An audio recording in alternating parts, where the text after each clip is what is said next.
Alright, looks like we're all good. Here we are again. New project.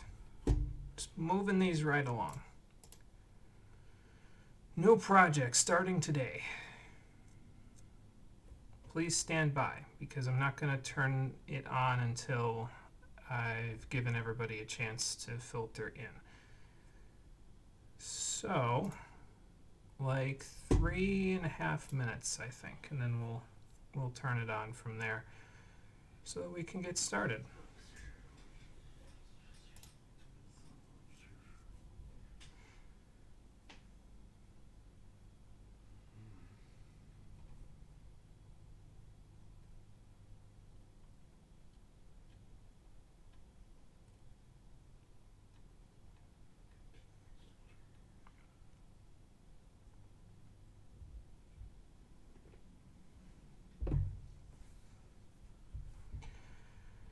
And yes, it's me again, echoey mono, because I have to move the mic behind the laptop again like we did in the 14 streams, but that's okay. I don't currently have a setup where I can fix that. I may, at some point soon, have a setup where I can fix that. But, yeah, we'll have to fix it later. Why fix now what you can fix later? I can't fix it now, so I guess I'm going to have to fix it later. I don't have a choice in the matter. Speaking of don't have a choice in the matter, I also tried my best to make sure we wouldn't get any copyrights from Universal Media Group. And then I uploaded the first video, the streaming now on Twitch video. And guess what? Theme of Fallout 4, copyrighted. Okay. I tried. I really did, I swear. What can you do? They really want to reap the rewards from this game, and yeah, I guess that's fair. I mean, it especially makes sense anyway to me, because it's like they're already talking about, oh, well, game's getting a 4K update soon. That'll break all my mods. Guess we better play it quickly. Now, I actually have it set up, I think, so that it can't break my mods, because as far as I'm aware, I have it set up on Steam so that I have to launch the game client from the game client's window in order to update the game. And since I'm launching from a script extender launcher, it's not the same, so it won't update and therefore won't break my mods. I hope. We'll find out, but I'm hoping. Because after the debacle of Skyrim's modding community basically quitting twice from all the updated versions of it, I can't imagine Fallout 4's modding community will be much happier with them. So.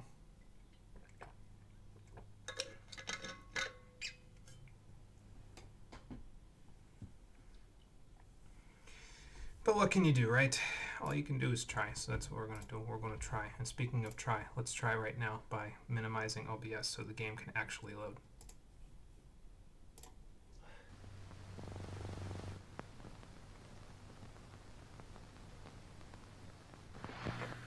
Really not like forever, because like I said, I'm not going to play the whole game. I'm not going to play 100% of it, go to every place on the map. I am going to be meandering for a little bit in the beginning because I feel like the game encourages you to meander in the beginning, but we'll talk about that when we get a little closer to it.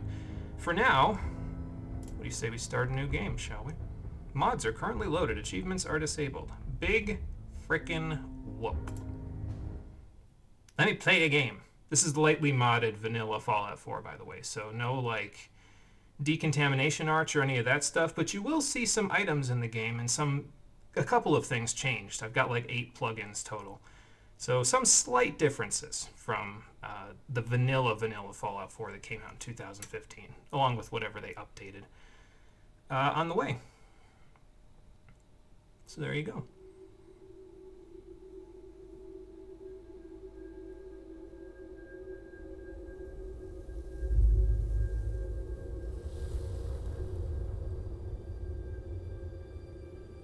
Might be a little quiet for this part. I actually do enjoy this monologue pretty good. I think they did a good job with it. I'll let it speak for itself. War. War never changes.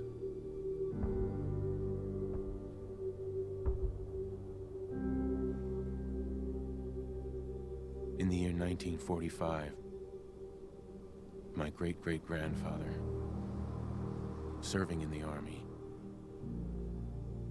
wondered when he'd get to go home to his wife and the son he'd never seen. He got his wish when the U.S. ended World War II by dropping atomic bombs on Hiroshima and Nagasaki. Even though Japan was planning on surrendering 2 weeks later anyway, but, you know. Something miraculous happened. We began to use atomic energy not as a weapon, but as a nearly limitless source of power. And a weapon. People enjoyed luxuries once thought the realm of science fiction. Domestic robots, fusion-powered cars. Talk about driving a portable bomb. Computers. Yeah, okay, portable. Sure, portable. But then, in the 21st century,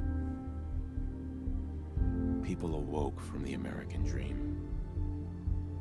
Years of consumption led to shortages of every major resource. The entire world unraveled. Peace became a distant memory. It is now the year 2077. We stand on the brink of total war. And I am afraid. For myself, for my wife, for my infant son. Because if my time in the army taught me one thing,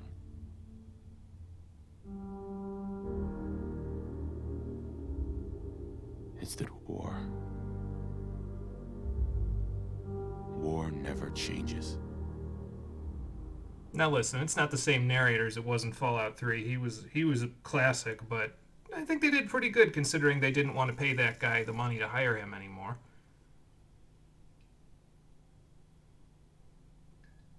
War never changes. You're gonna knock him dead at the Veterans Hall tonight, hun. You think?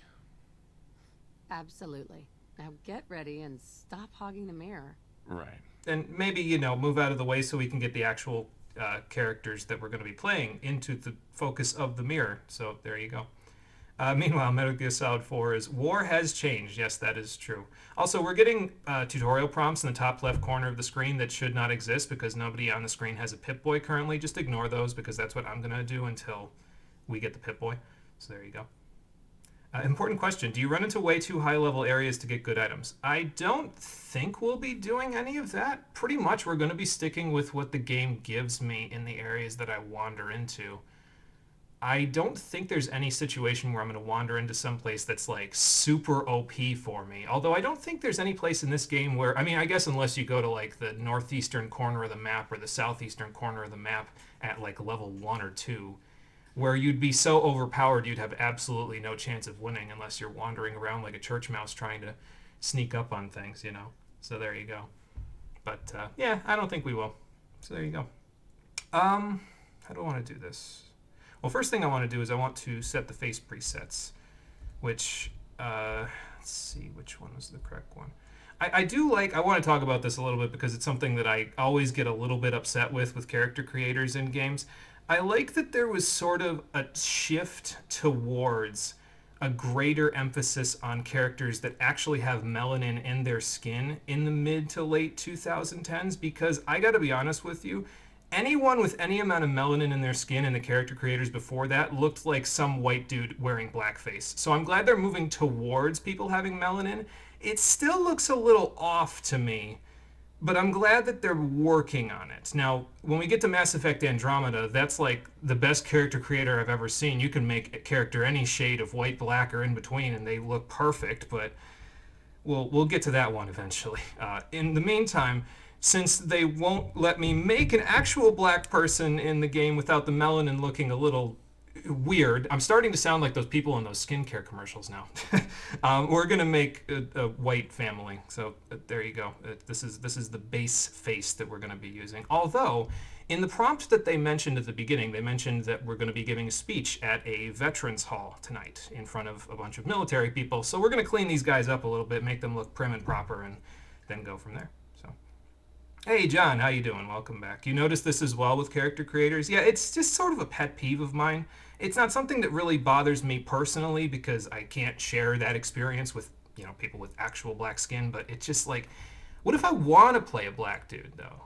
Like, how do they feel when they had to wait until 2017 to make a character that reflects their natural look? It just bugs me. But anyway, so yeah, we're gonna start with Phase 7 because I think it's fairly easy to get Phase 7 to look pretty okay.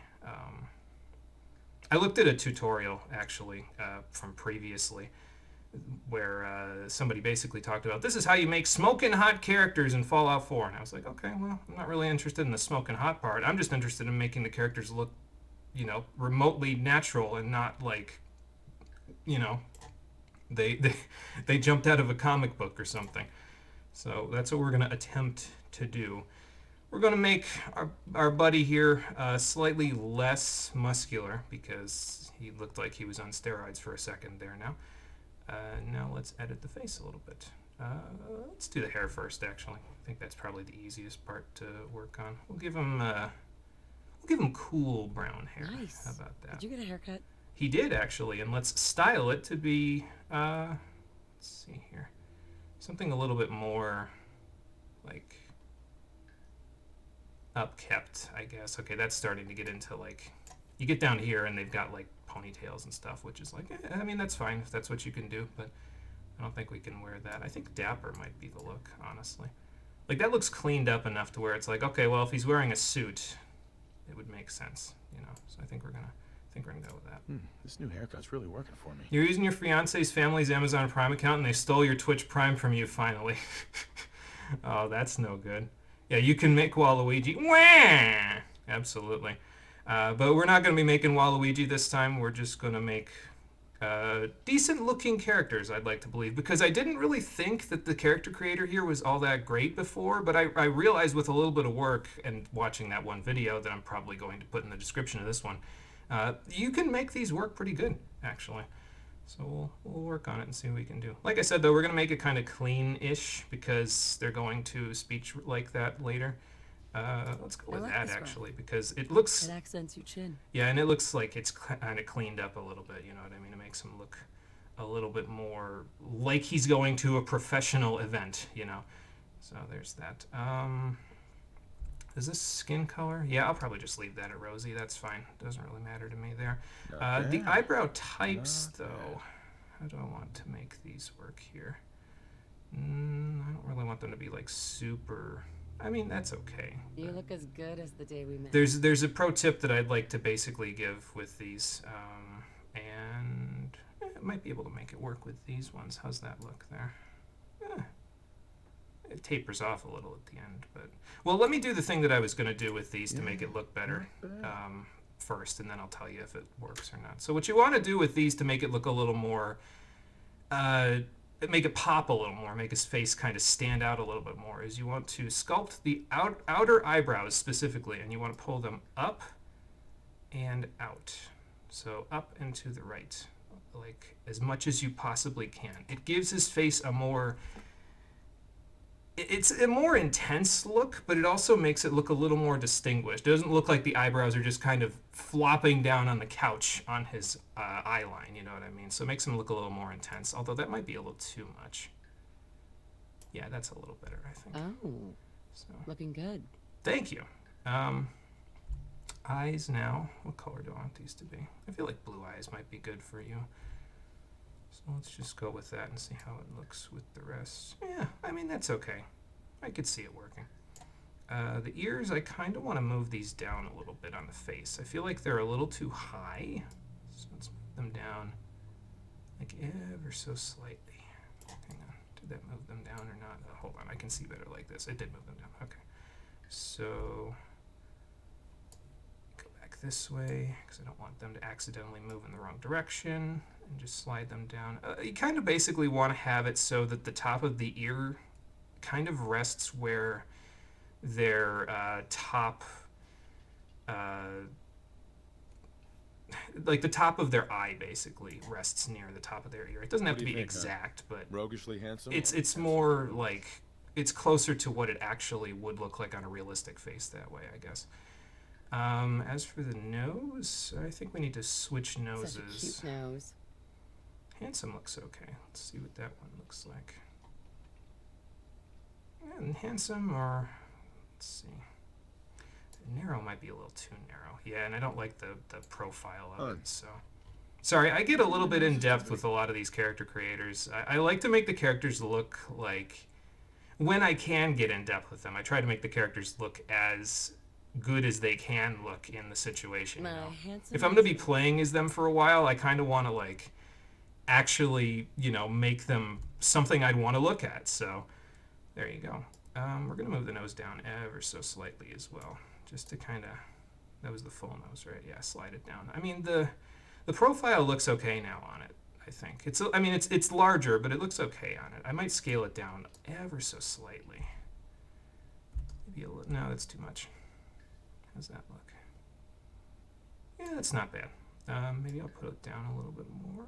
I just kind of want to do it in such a way that it's barely perceptible, Well, hello, handsome. There you go.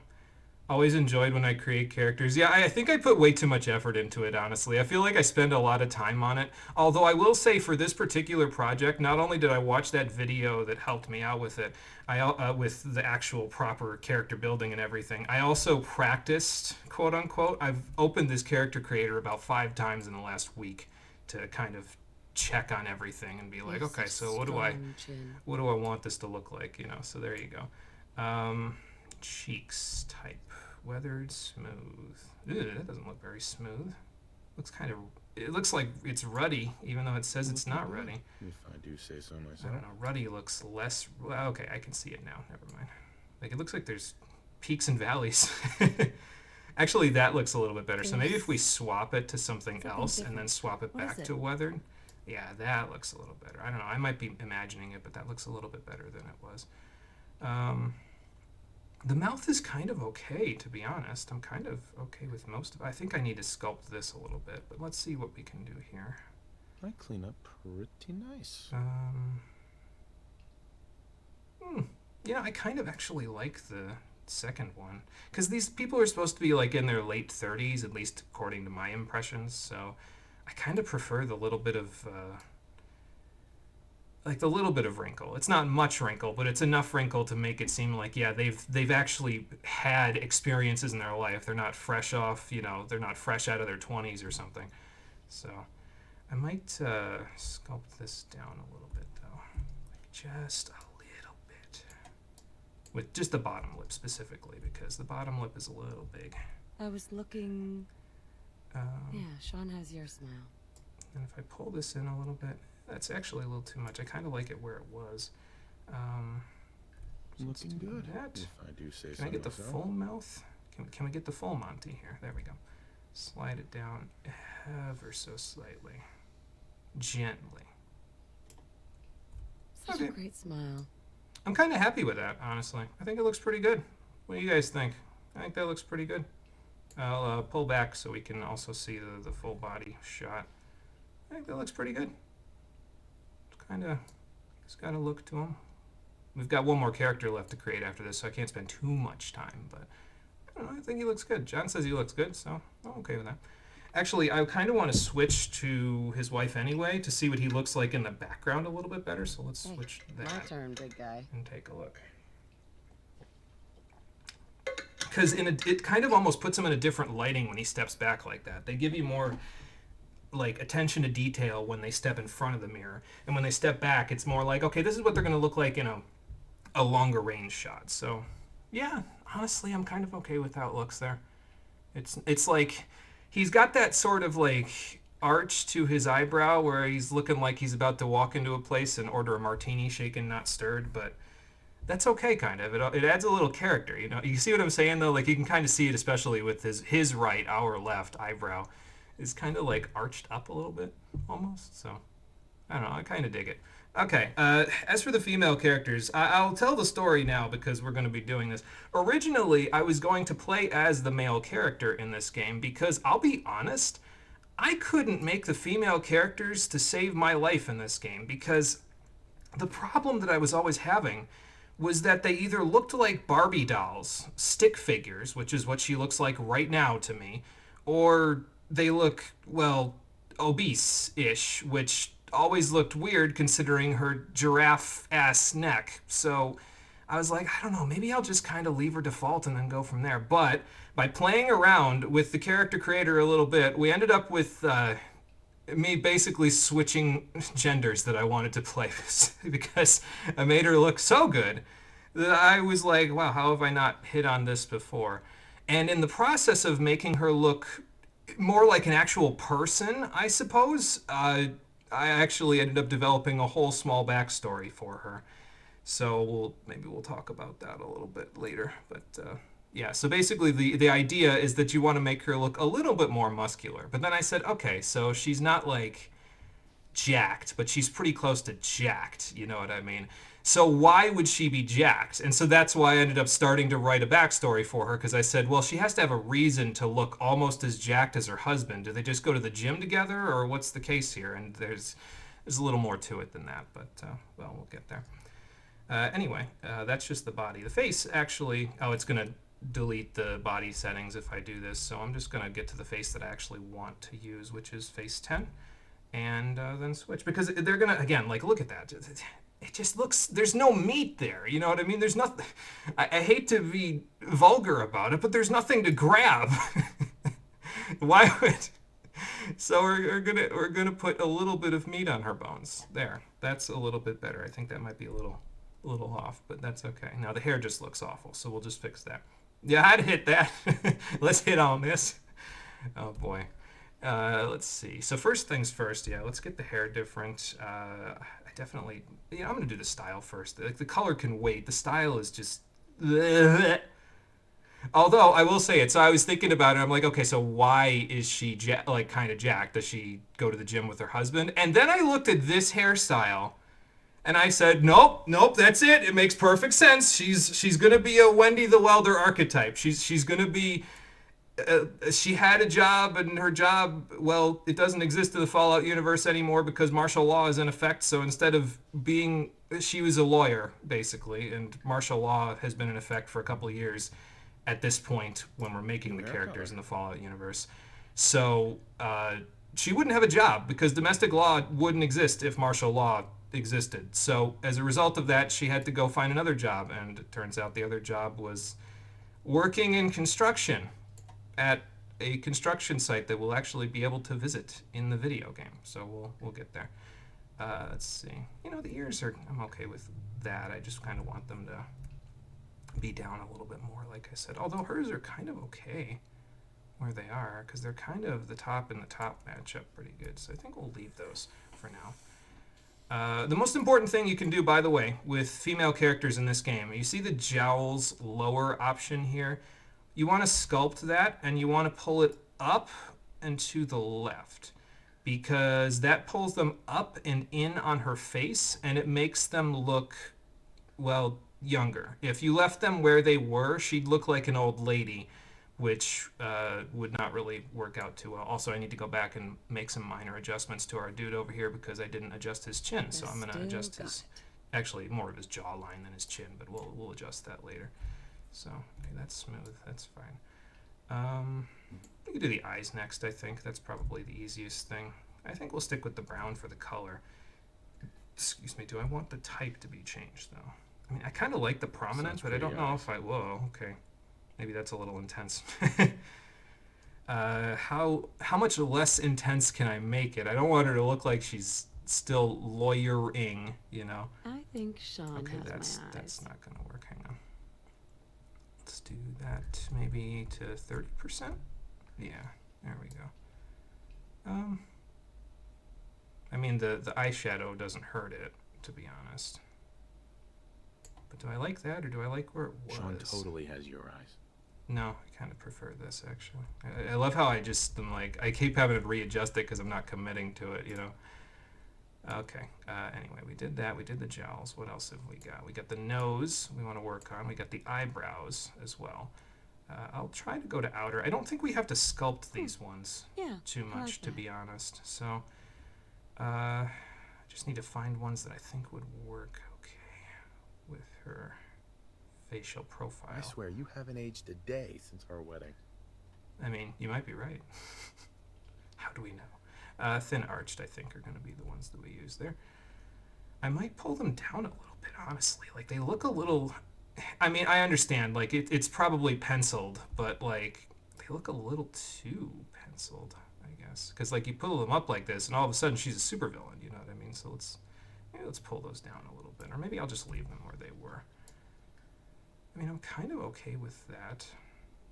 Maybe I'll go back to the other ones. Let's see. Where are the other ones again? Intense? No, average.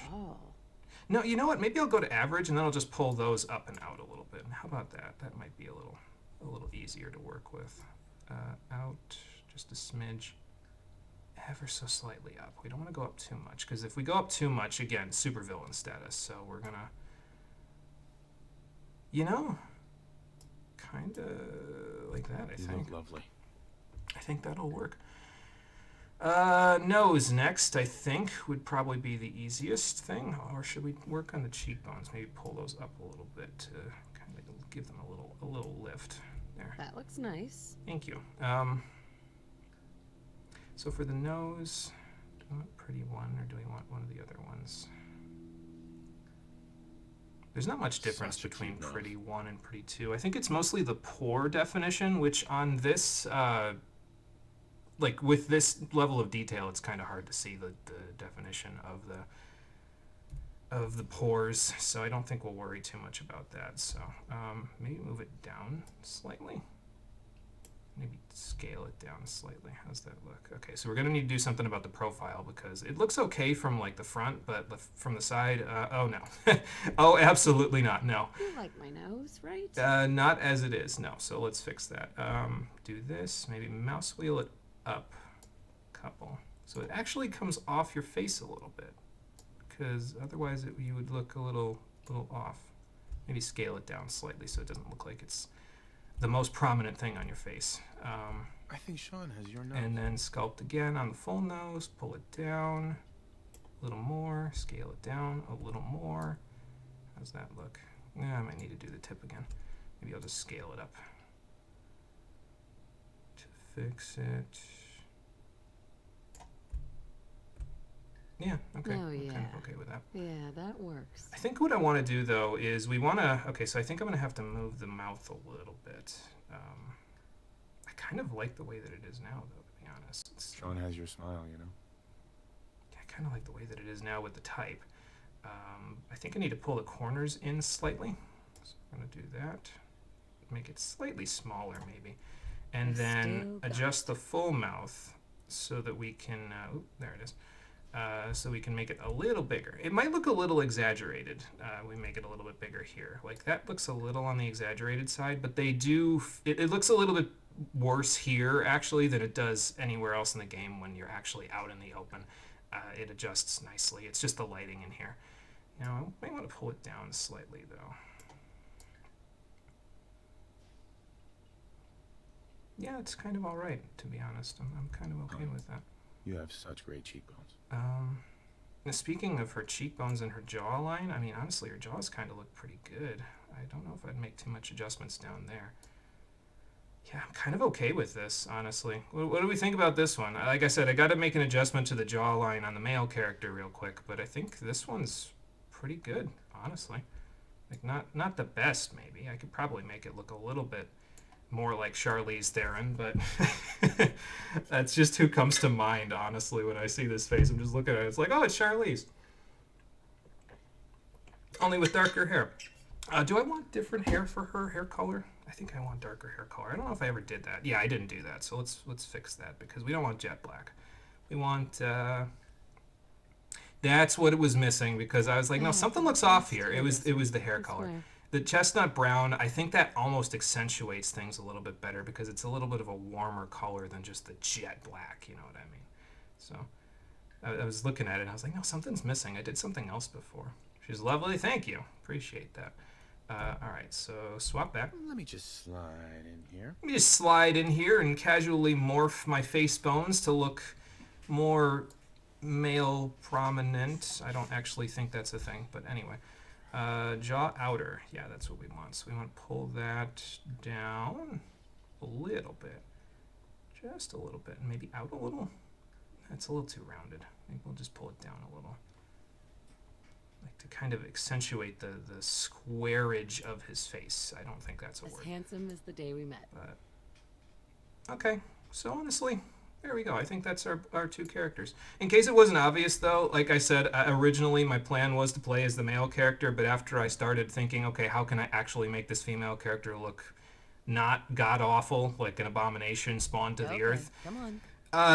It sort of forced me to redefine which character I was going to play, and it ended up being that I was going to play as the female character here. So what they do is they default the names. The default names are Nate, or Nathan, and Nora. We'll get to name our female character, but our husband in the background here will be named Nate or Nathan. If you specifically want to know the last name, it's not really relevant here, but his full name is Nathan Berrigan in this particular iteration of Fallout 4. He's probably got a different name in the default settings, but that's his name here, Nathan Berrigan, and then Mrs. Berrigan, who we will be naming her first name shortly. But first, let's confirm and get started now that we're half an hour in and we haven't done anything except look at these two in the mirror. So there you go. Hun? I'll just be a minute. I'm sure you will.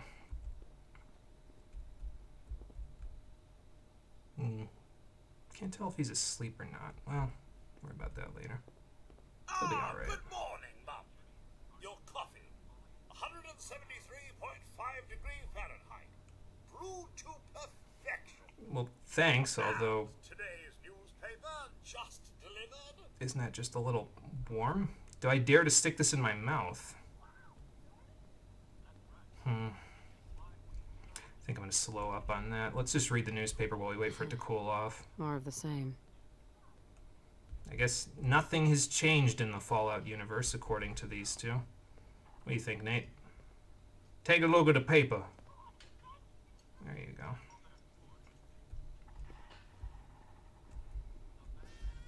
Uh-oh. Oh, sounds like someone made a sticky. I shall attend to young Sean. Okay, sure. I know we were nervous at first, but I'm glad we got Codsworth. I mean, I guess it saves us from having to change dirty diapers, but... Can't help but feeling like we're missing something in our parenting process.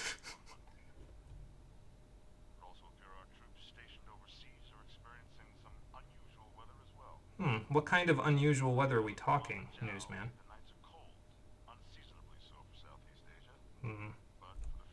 Hold on. Gotta look out the window. Oh, Vault-Tec's here. It's that salesman again. I don't know why he keeps bothering you. Probably for the same thing he's always been bothering me for. I'm glad I didn't see him in the window, but... Good morning. Vault-Tec calling. Yeah, sure. Good morning. I like the little... in the background that she was doing. You can't begin Like, to know man, how happy I this am guy to again? finally speak with you. I've been trying for days.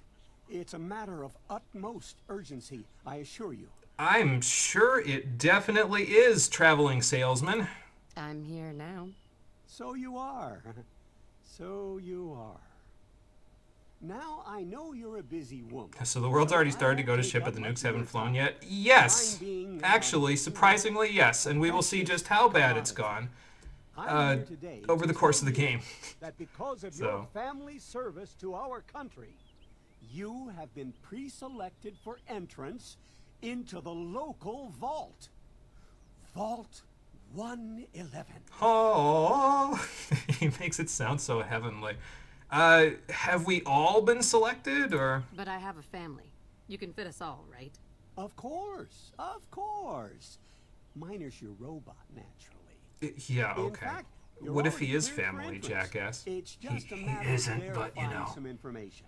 Uh-huh. Don't want there to be any holdups in the unforeseen event of total atomic annihilation. Yeah, you know, that thing that hasn't happened yet. The apocalypse? Well, hell, sign me up.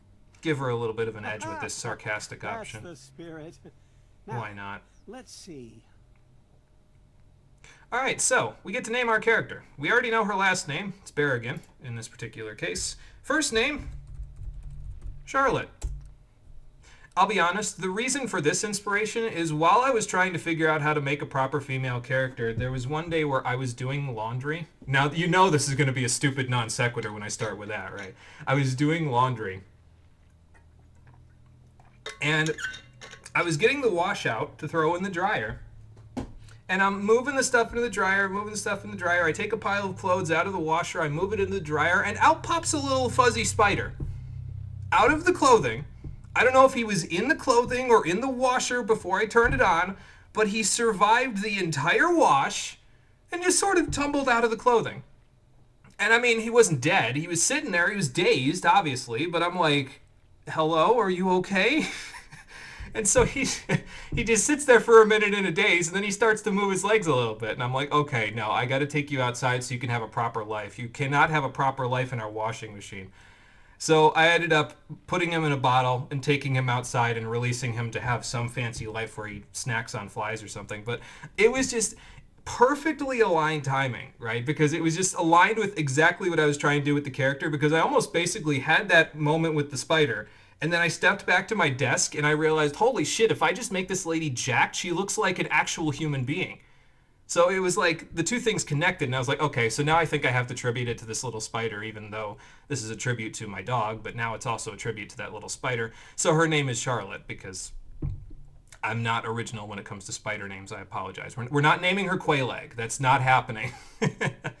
As for Charlotte's stats, well, like I said, martial law has been in effect in the Fallout universe at this point for a couple of years.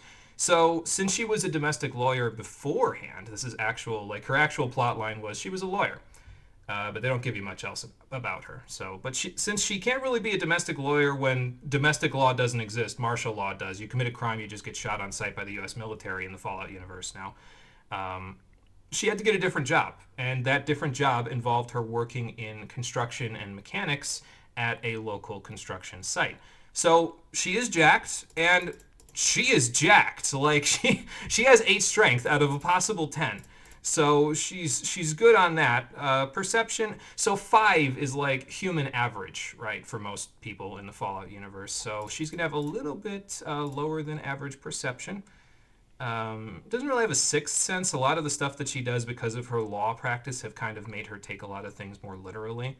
Although she can fix that. We'll talk about that later. She has pretty high endurance as well, because you need high endurance to work in construction all day. So we're going to work on that. Charisma's a little, like, at base, a little below average as well. You might think, okay, well, she's a lawyer. Why doesn't she have high perception and charisma? Because we can fix it. I'll tell you how later.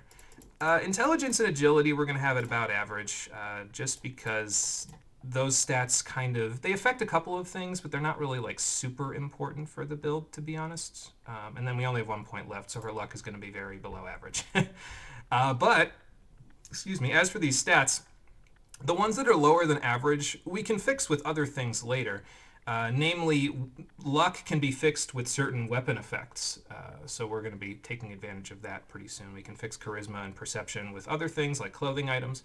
There are less weapon effects that I find that are in the strength tree than there are in the luck tree. A lot of the high-level luck tree effects can be just given to you by weapons that I'm pretty sure synergize pretty well together. This is also a test to see if those things synergize well together. So, but mainly she's going to have high strength and endurance and average-ish everything else with her luck being low. We should still be able to use VATS though, which will be good for me because this is also actually going to be my very first shooter with keyboard and mouse. I have never played a shooter before with a keyboard and mouse, so there's going to be an adjustment process. I've only ever played shooters with a gamepad previously. Even this game, I've played it before on PC, but only with a gamepad. So we're going to see how that fleshes out. I've heard it's easier. So we're going to see just how much easier when I start shooting. Until then, good luck to me. Anyway, those are the stats. Charlotte Berrigan, 8 strength, 4 perception, 7 endurance, 4 charisma, 5 intelligence, 5 agility, 2 luck. Let's do this. Wonderful. That's everything. Just gonna walk this over to the vault. Congratulations on being prepared for the future. Thanks again. No, don't bother me anymore. It's peace of mind. That's worth a little paperwork, right? For you and Sean, no price is too high. Good answer. I have my moments. Okay, well, I was going to go sit down, but... Oh, yeah, Codsworth can actually recognize certain names, including Charlotte, as it turns out. I think he needs some of that maternal affection you seem to be so good at. Go ahead, honey. I'll be there in a second to help, okay? All right. But yeah, Codsworth can actually... They had him record voice lines for specific types of names, including, as it turns out, Charlotte. Like I said, I think he recognizes about 400 different names, which is fairly impressive. That mobile on his crib the other day. Why don't you give it a spin? Okay. Hello, my eldritch abomination from beyond the veil of space and time. Why can they never get babies right in this game? Just like his dad. Yeah, all right. Most of the time, anyway. Like, I feel like they had that dancing baby as a screensaver in the 1990s, and they just haven't had babies look good in any animated video game media since then. The park, huh? Oh, right. The park. With you. Because I want to get pregnant again. Uh-huh. Mom, you should come and see this. Codsworth? What's wrong? I was gonna say, how late are we talking to go to the park as well? Because, like, don't we have to go to the veterans' lunch before the veterans' speech? Yes, followed by But, flashes, blinding flashes, sounds of explosions. We're trying to get confirmation. Oh, that's not good. We seem to have lost contact with What our did he affiliate say? stations. Hang on, shh. Oh, no. We do have. You mean, oh we do no. have coming in. That's confirmed reports. I repeat, confirmed reports of nuclear detonations in New York and Pennsylvania. Oh, My God. yeah. Well, that's not good. God. We need to get to the vault. Now! I've got Sean. Let's go. Codsworth, stay safe, honey. And your family as well, Mom? Oh, my. Alright, come on, Nate, we gotta go! They dropped the bomb, and we are not ready for it! Boy, it's a good thing we registered to get into the vault, like, 5 minutes ago. Because otherwise, we probably would have... Hang on, Sean. It's okay, buddy. We'll be in and safe, maybe. As long as they don't drop the bombs, like, in the next 1 minute, I think we'll be okay. You'd think we'd all be sprinting or something, but I suppose they want us to get there in an orderly fashion. I am Not on the list. Vault-Tec. You don't get in. I'm going in. You can't stop me. Jesus Christ. Nate, move! They've got miniguns! Move! If you're in the program, step forward. Otherwise, Okay. return home. Excuse me, little child Rosa, that's We need to me. get in. We're on the list. Infant, adult male, adult female. Okay, go ahead. Ooh. Thank you. Good luck, sir. Come on, Nate, come on, Sean, we gotta go. We're doing everything we can. Now keep moving. Yeah, well, I'm trying. I mean, I can probably sprint at this point, but I mean, I'd be sprinting ahead of my husband who has my baby. Why would I do that? We have to get in there together. Or I don't know if this is gonna work. Come on, Nate, get on the elevator so we can move. There. All right, that's it. Send it down. Almost there. Is Sean okay? He's fine. We're gonna be okay. I love you. Yeah, okay. Well. Oh my actual God. No, quicker, faster, send it down faster! Oh, God!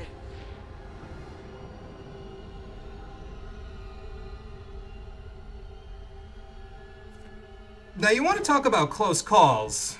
That was about as close as it can get, to be honest. I don't really think that could have been any closer without us dying. We made it. We're okay.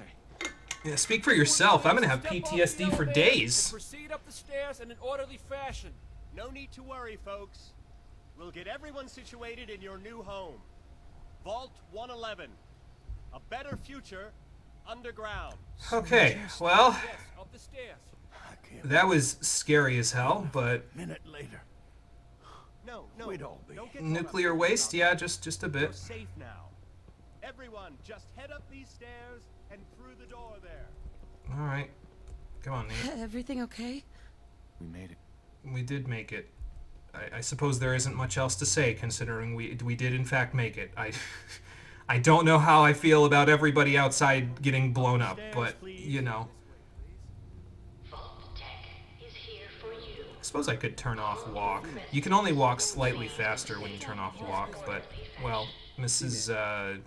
What's her name? Levels are good. Abel. She's taking her sweet time in front of me, so. I guess now that she knows that she's safe in the vault, she doesn't have to worry about sprinting to her destination. Take a vault suit, then head down the hall. Well, what's the matter? You had to take this neighbor aside because you don't have plus-size vault suits? Come on, guys. Yeah. It's the 22nd century. You gotta have something for them. We've only been in peacetime for what? Well, not One very vault long suit. Now because just there was a head war down the happening, hall. but practically peace for 100 years or so, you know? All right, Nate, let's go get our Each of you suits. take Over one there. of these. Take a Your suit. brand new vault suits. Thanks. What now? Just follow the doctor here. He'll show you where to go. Okay. All right, you Oh, three. you Follow popped It's in down over the here on hallway me. right there. Maybe it's the fact that I just, you know, survived a nuclear bomb. Well, not directly, Oh, you're gonna love but, it here. you know. This is one of our most advanced facilities. Not that the others aren't great. Hang on, I mind think I you. need to walk cycle in third person. Our Yeah, home. that makes me walk Everything we have. about his speed. Okay. How long do you think we'll be down here? Oh, we'll be going over all that in orientation. Just a few medical items we have to get through first. Because if you walk in first person, it kind of makes you walk a little faster than him, which is a little weird. For the but- future, right? All right, so Doc, what are these preparations we need to do? Just Hey, take your time. We've got all day. It'll be okay. Mommy's right here. See? Hang on, I need to Honey? comfort my baby. Could you help me? I got it. who's my little guy, huh? I'm not going far. I'll just be over there. There we go. There she is, see? Mommy's not going far. Just All look set? at me, my little Step eldritch aside. abomination. Put on your vault suit. Okay. Can you... Are you going to be able to do that with him in your arms? Okay. You're a parent. You know what to do. I'll get my suit on. Hey, Marie, how you doing? Welcome back. You're half right. You got the series, not the specific game. Well, there you go. Yeah, there's a German Shepherd in this one, so I said, well, we had a Shepherd, Pressurize you so let's before we do get it. deeper in the vault. Just relax. And good afternoon For a whole as new well. life. You hang on to that kid in there, Nate. Occupant vitals normal. Okay. That sounds good. Procedure complete. Oh, good. Procedure complete. So we can get out now, right? In Wait, what the hell? 4, 3, 2, 1. This is either the coldest decontamination chamber ever or some crazy shit just happened.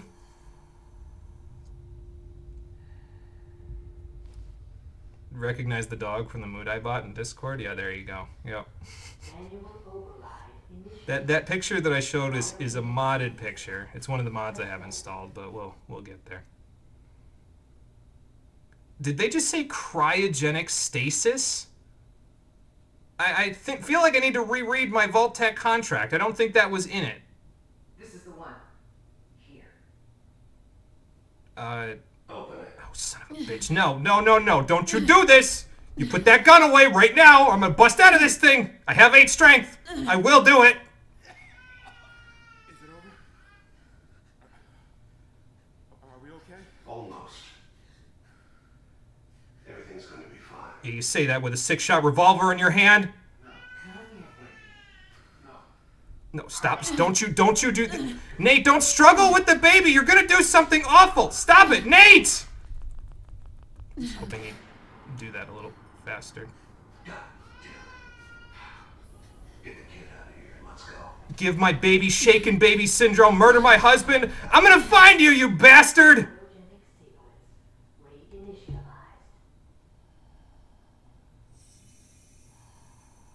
You know, after I get out of this literal popsicle stand, Gonna need to blow it. How do I break a fuse or something?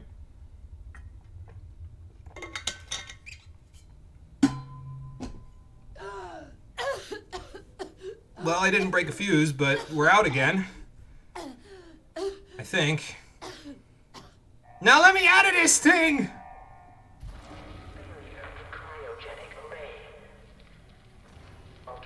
Okay, first step, not the easiest step, Charlotte. Be careful. Okay, on the floor now. Okay, there we go. Hang on. Come on. There has to be a release. That's pressure release. We don't want that. Oh, hang on. Control panel. Come on, come on, come on. Oh, God. Cryogenic array. Vault residents must vacate immediately. Yeah, that's dead. I'll find who did this. And I'll get Sean back. I promise. Well, shit. So I was frozen, and now my husband is dead and my son's been kidnapped. Well, that's a compelling start, I suppose. Also, critical failure in cryogenic array. Does that mean they're all... Hang on, there's got to be a terminal or something to tell me. Here we go. If they're okay, or like if they're just frozen, or if they're, you know, rigor mortis set in about however long ago. Cryogenic array. Offline. Premature termination resulting in system failure. Isolated manual and remote overrides detected. Controls disabled. Okay, how's the life support? Offline. Premature termination result.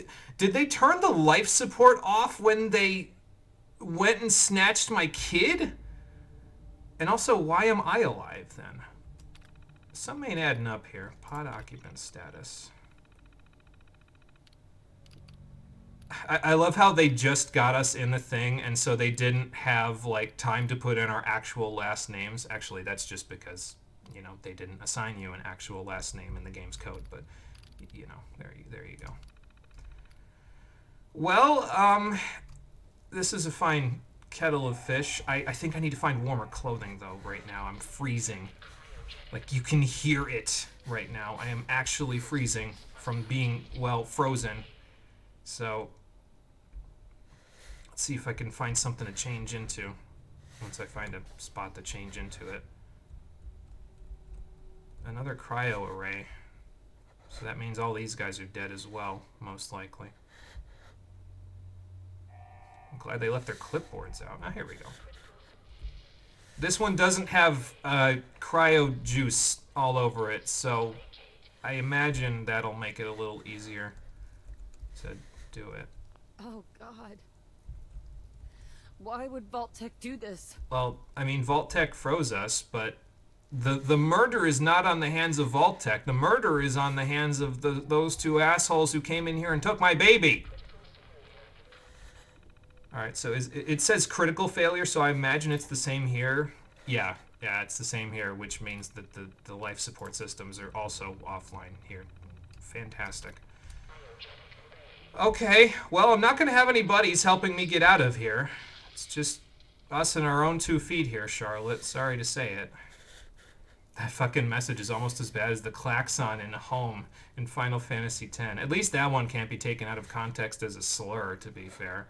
Like, you can... If you hear that long enough, the internet turns it into, well, something not so nice to say. Slow down, Charlotte.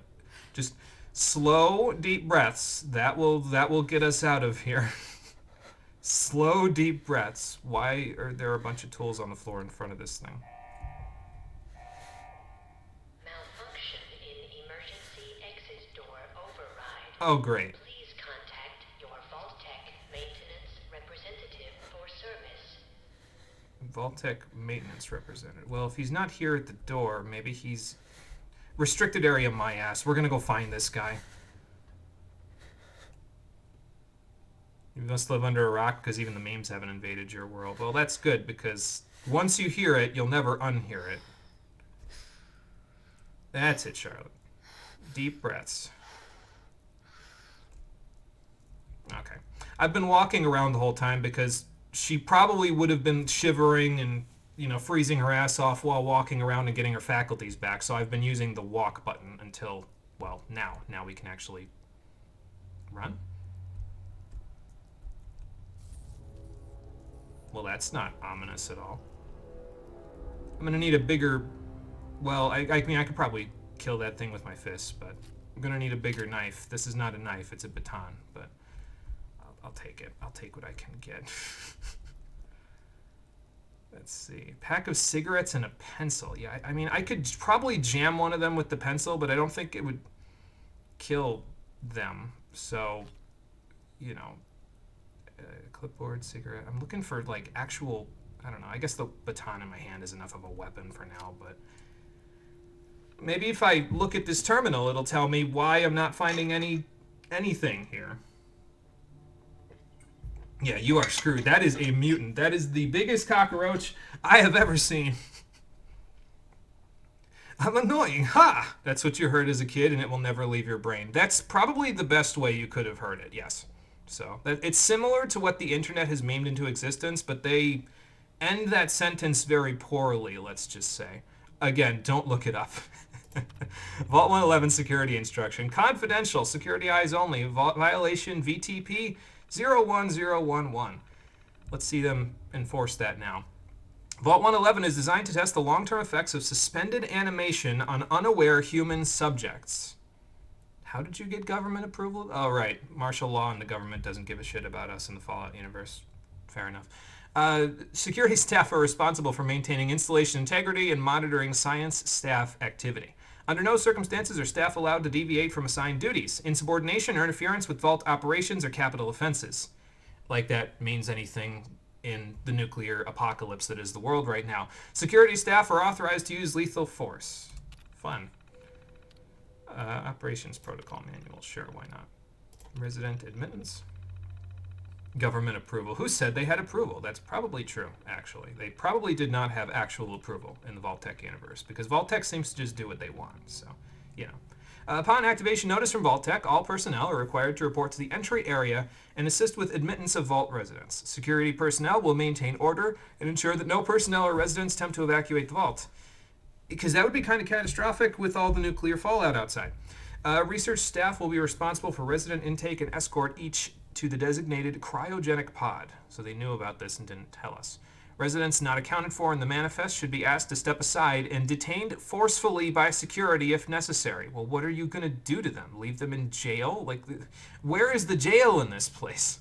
Once all residents have been sealed into their reservation chambers, dispose of any detainees. Oh, never mind that there is no jail because they just kill them. Wouldn't that start to stink the place up eventually? Vault entryway must remain sealed under any circumstances, so it's not like they can just get rid of the bodies. Grades. Staff duties. Science staff. Members of the research team must daily monitor the vital signs of cryogenically preserved residents. Cardiopulmonary and cognitive activity in particular must be recorded hourly. That's a hell of a job. Life-saving interventions intervention singular, is only permitted if greater than 80% of the resident population has perished while in cryogenic suspension and must not interrupt suspension. Independent research is encouraged and left to overseer discretion. Okay, I lived, but what the hell did they do to me? What was the cost? I guess we'll find out. Security personnel. Security patrols are to be carried out on constant 8-hour rotation. Security priorities include monitoring for signs of intrusion, checking for atmosphere leaks, settling disputes among personnel, enforcement of regulations set forth by the overseer, and enforcement of regulations set forth by Vault-Tec. Did they have contact with you after the nuclear apocalypse? I mean, I suppose they would be in their own vaults, but, hourly? That's about the military levels of bullshit. Yeah, well... I think if I remember right, Vault-Tec did have a few military contracts in the Fallout universe, so I suppose that's not entirely off base. Due to the nature of Vault 111, personnel will be expected to perform duties outside of their normal qualifications, such as janitorial duties and food preparation. The exact distribution of these roles is left to overseer discretion. I mean, we're all in a bunker in the nuclear apocalypse. I suppose we'd all have to make a few sacrifices. I didn't know I was going to be sacrificing my husband and child and also my potential life for cryogenic stasis, but, all clear. Following a nuclear event, Vault-Tec will monitor hazards such as radiation levels, enemy invasion, subsequent attacks, and other factors. Once conditions are deemed safe, this terminal will receive an all-clear notice. Upon receiving the all-clear notice, Vault-Tec personnel may be evacuated at overseer discretion. Disregard any notices from organizations or individuals not associated with Vault-Tec. Excuse me. Including government and military. Oh, okay. Residents are not to be disrupted or evacuated. Vault-Tec will attend to their needs remotely once Vault 11 staff has been 111 staff has been evacuated. All right, well, there you go. And now the shelter period. Vault 111 is classified as a short-term assignment. Non-resident... Well, what do you mean short-term? Hang on. Can we back up before I continue reading? Like, what's considered short-term in the nuclear apocalypse? Like, do you expect that the nuclear radiation is just going to dissipate from the air somewhere? Like, that shit is insular, bro. The Earth has an atmosphere. Hey, Metroid, how you doing? Welcome back. Yeah. Hey, Fallout 4, yes. Has a German Shepherd in it. My German Shepherd passed away. Seemed like an appropriate game to play. So, and we will be journeying with the goodest boy for, well, once we get out of here, I'm basically going to make a beeline for where he's located and recruit him. So there you go. Non-resident personnel are expected to carry out research duties and basic maintenance of the vault while awaiting the all-clear signal to evacuate, even if they have no scientific expertise whatsoever, I would imagine. In the absence of an all-clear message from Vault-Tec, the overseer may elect to evacuate staff after a mandatory shelter period of 180 days of containment. You expect 6 months to be enough? Under no circumstance may Vault 111 staff evacuate during the shelter period unless receiving the all-clear message from Vault-Tec, like if it was a false alarm or something, I imagine. That's all of that. It doesn't really tell me too much. Let's see what security has to say about all of this. The big day, October 23rd, 2077.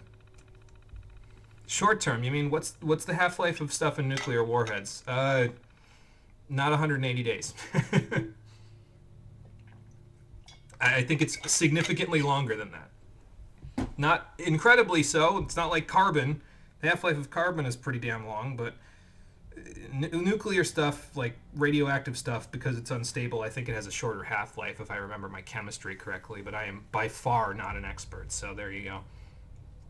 Fallout's one of your favorite series of all time, so you'll resist the temptation to be a giant goddamn nerd. No, it's okay. If you want to be a giant goddamn nerd, I approve. You do that, just as long as it doesn't spoil anything, because I've only played this game about halfway through. I've only ever gotten to the glowing sea, and I know nothing about it after that, so... just as long as it doesn't spoil anything, you be a nerd if you want to. I give you permission. The dog in this game is a very good boy. Yes, he is. Absolutely. Anyway, October 23rd, 2077. God, it finally happened. The world's over. Barely got all the residents inside. Not everyone made it. Now it's just us and the icebergs. I don't get it. Eggheads tried to explain to me that keeping them frozen is a big experiment for a better future or something. I don't know. It just doesn't seem right that we're smiling at them all at that time before putting them on ice. Shouldn't we have told them something? According to Vault-Tec, no, because it's supposed to be unexpected. Christmas 2077. Christmas underground. I got together with the rest of the security boys and support staff and had a little party. Best gift that got handed out was a fancy lattice snack cake that wasn't too stale. Fun. That's the apocalypse for you. None of the scientists came. Overseer wasn't there either. I just don't get them. They hiding something from us? Another company's secret only for the higher-ups? Whatever. Just a few more months till the all-clear is supposed to come through, then we can start rebuilding. How'd that work out for you, sir? Let's find out. March 14th, 2078. Only a few weeks left in our mandatory shelter period. By the way, I can't really do a Bostonian accent, so I apologize if I don't read this in Bostonian accents, even though it would probably be more realistic. I just can't do it. I'm not from that part of the country, so I'll do the best I can reading it, but it probably won't be Bostonian without sounding awful. So there you go. Only a few weeks left in our mandatory shelter period. Everyone's getting stir crazy. Some people are even saying the all-clear signal's never coming.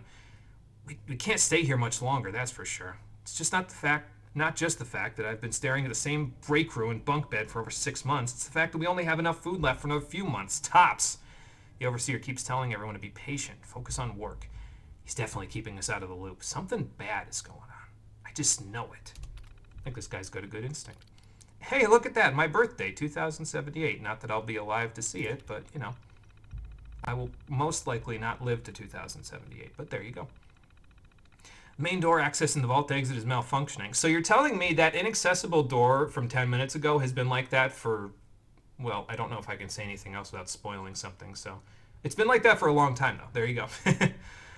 Is malfunctioning. Not the only way out is through the Overseer's evacuation tunnel. How convenient for him. He has one of the science team watching the door into his office at all times from a little makeshift checkpoint. I got invited to a meeting tonight. Support staffers and security staff only. Sounds like I'm not the only one with an axe to grind. And he did have an axe to grind because last entry. No all clear from Vault Tech is coming. We need to leave. We're all but out of food. I almost murdered Stanley for dropping a damn salt cracker on the floor. Sorry, I like to get animated with that part. It's such a silly thing, but I mean, it makes sense. They're in the apocalypse. A handful of us confronted the Overseer about opening up the vault. I never knew a man that small could shout that loud. Now he's locked himself in his office along with the rest of the science staff. We're supposed to hand over any food, weapons, and medicine we have by tonight, or there's going to be consequences. I've talked to everyone. It's time. One way or another, we're getting out of this vault. Well, I hope they had success. They sound like they're pretty gung-ho about it. Let's just hope the apocalypse didn't, murder them. They also didn't hand over their medicine because there was a stim pack on the table here, so maybe that would have been better in their hands. Maybe. You will spoil nothing from this game. Thank you, I appreciate that. Extend the offer to talk about stuff in the older games that becomes relevant, though. Don't worry, most of the voice actors in this game can't do Bostonian either. I mean, that's fair. That is a good point, actually. Yes, you are correct about that one. They try, but it just sounds like a parody sometimes, to be honest. Oh, hang on. I got a bug. I got a big bug on the ground. And I got a bone to pick with this particular bug. Okay. Well, I pressed mouse 1, but it didn't attack. Giant roaches? What the hell? Yeah, seriously. I'm going to take the meat off of them because, well, I don't know how long after the apocalypse this is. And red roach meat is pretty good eating in the apocalypse, believe it or not. I mean... Look how big they are. Like, people used to grill, I don't know, like, skunks and badgers and shit that were this size and say it was good eating. So I imagine similar for them. Recreation terminal. Is there anything really on this one? I don't know if I'm going to read all the terminals. I feel like I'm going to read some of them, but I don't know if I'm going to read them all out loud like that one, the last one. So, like, if it's not something that's really, like, interesting, I don't feel like I'm going to. So... They have a holotape in this one, Red Menace, and you can play the game if you want, but, I'm kind of okay with it, not playing it, it's fine. Nothing in the fridge. Got a hot plate and a toaster, though. Oh, good. This isn't the one that someone stuck a screwdriver into. Good for these guys. Guessing this is where security slept, unless this is the science lounge. No, this is overturned, so unless the scientists were trying to use this as cover or something, pretty sure this is where security slept. What I wouldn't give for a flashlight, this place is kind of dark on my screen. I don't know how dark it looks on everybody else's screen, but maybe I need to turn the brightness up. Then again, how often are we actually going to be in a place that's as dark as this, right? So I feel like going through there is asking for trouble. I could sprint, but okay. Sorry, Nikola Tesla. I'm gonna take the long way around. I just don't trust. It might run me in with a few more bugs, but I just don't trust. Come back here, you. There. Well, I could have blocked, but, What happened here? Where is everyone? Well, I'm just gonna, lightly step over that. Oh, the lightning got one of them. Okay, now I'm gonna go for it. Hold on. I gotta wait for, it's like 8 zaps, I think. 9. Okay, I'm gonna go for it. And then run! There we go. There's a few holotape games that are fun, but that one's just a copy of a real old game, you think. Okay, well, I'll keep an eye out for them. Like I said, I don't think we're gonna be doing we're definitely not gonna be doing everything. This is vanilla Fallout 4 with mods, so, yeah, definitely not gonna be doing everything, because naturally I don't have any of the DLC installed, but, I'll try to do some of the things just so I can give everybody a better picture. Any more bugs? No, but there's a few stim packs. That's nice. Won't need those because we have clean drinking water in here, but I'm gonna guess by the suit that this guy is either the overseer or one of the science staff. Is this all that's left? Might just be. So, okay, finally, a gun. Thank you. I'll take the gun. Oh, he left his eyeglasses here. Let's see if they're broken or not. Oh, they look okay. I can't put them on at the moment, but they look okay. Overseer's terminal. I'll read this one. This one's kind of important for the story that's going on, so. Vault 111, Overseer Instructions, Confidential, another violation, same type of violation if you don't do this. Let me take a drink before I read it. There we go. Vault 111 is designed to test long-term effects of suspended animation on aware human subjects. We know that part. Is this all the same? Let's see. No, not quite. Okay, so that part is the same, but the rest is different. Your staff will be on short-term assignment to monitor basics, cardiopulmonary, and cognitive functions. Long-term monitoring will be handled remotely by Vault Tech technicians. So am I alive because Vault Tech monitored me specifically, and why just me? And why did they let everyone else die? Some don't add up here. Under no circumstance is suspension to be disrupted. This includes the administration of life-saving measures. Oh. So just let them die if they, you know. They made it sound like, oh no, they'll save them back in the security terminal, but here they're just like, oh, fuck them, let them die. Okay. Your staff is also considered expendable. Oh. Insubordination or attempts to evacuate prematurely or capital violations. Unused cryogenic pods are the preferred method for cadaver disposal. Fun. Now we know why they're all full. Mostly. Cryolator. I've long dreamed of making cryogenic freezing available in a portable, on-demand... This motherfucker. How much Mr. Freeze did you read? I'm not even going to read the rest of this. The cryolator is a fun weapon, by the way, but we're not going to be using it because even though I have high strength, I'm not going to be using heavy weapons. So, yeah. It's a cool weapon, though, especially if you modify it into a machine gun. Yeah, I know. It's an ice gun, and it can be turned into an ice machine gun. It's actually kind of fun, but... we won't be using it. I'm using some other stuff that has, I hope, good synergy, the guns I'll be using. But I don't know yet. We won't know until I get them and I test them, so we'll find out. Yeah, no, Vault Tech gives zero shits. They just want to see what would happen. That's true. They're like that. They don't exactly have benevolent intentions, so. I think we read all of this already. So I think the main thing is the Overseer's log, and that's the new stuff. Yeah, this is all his writing, so.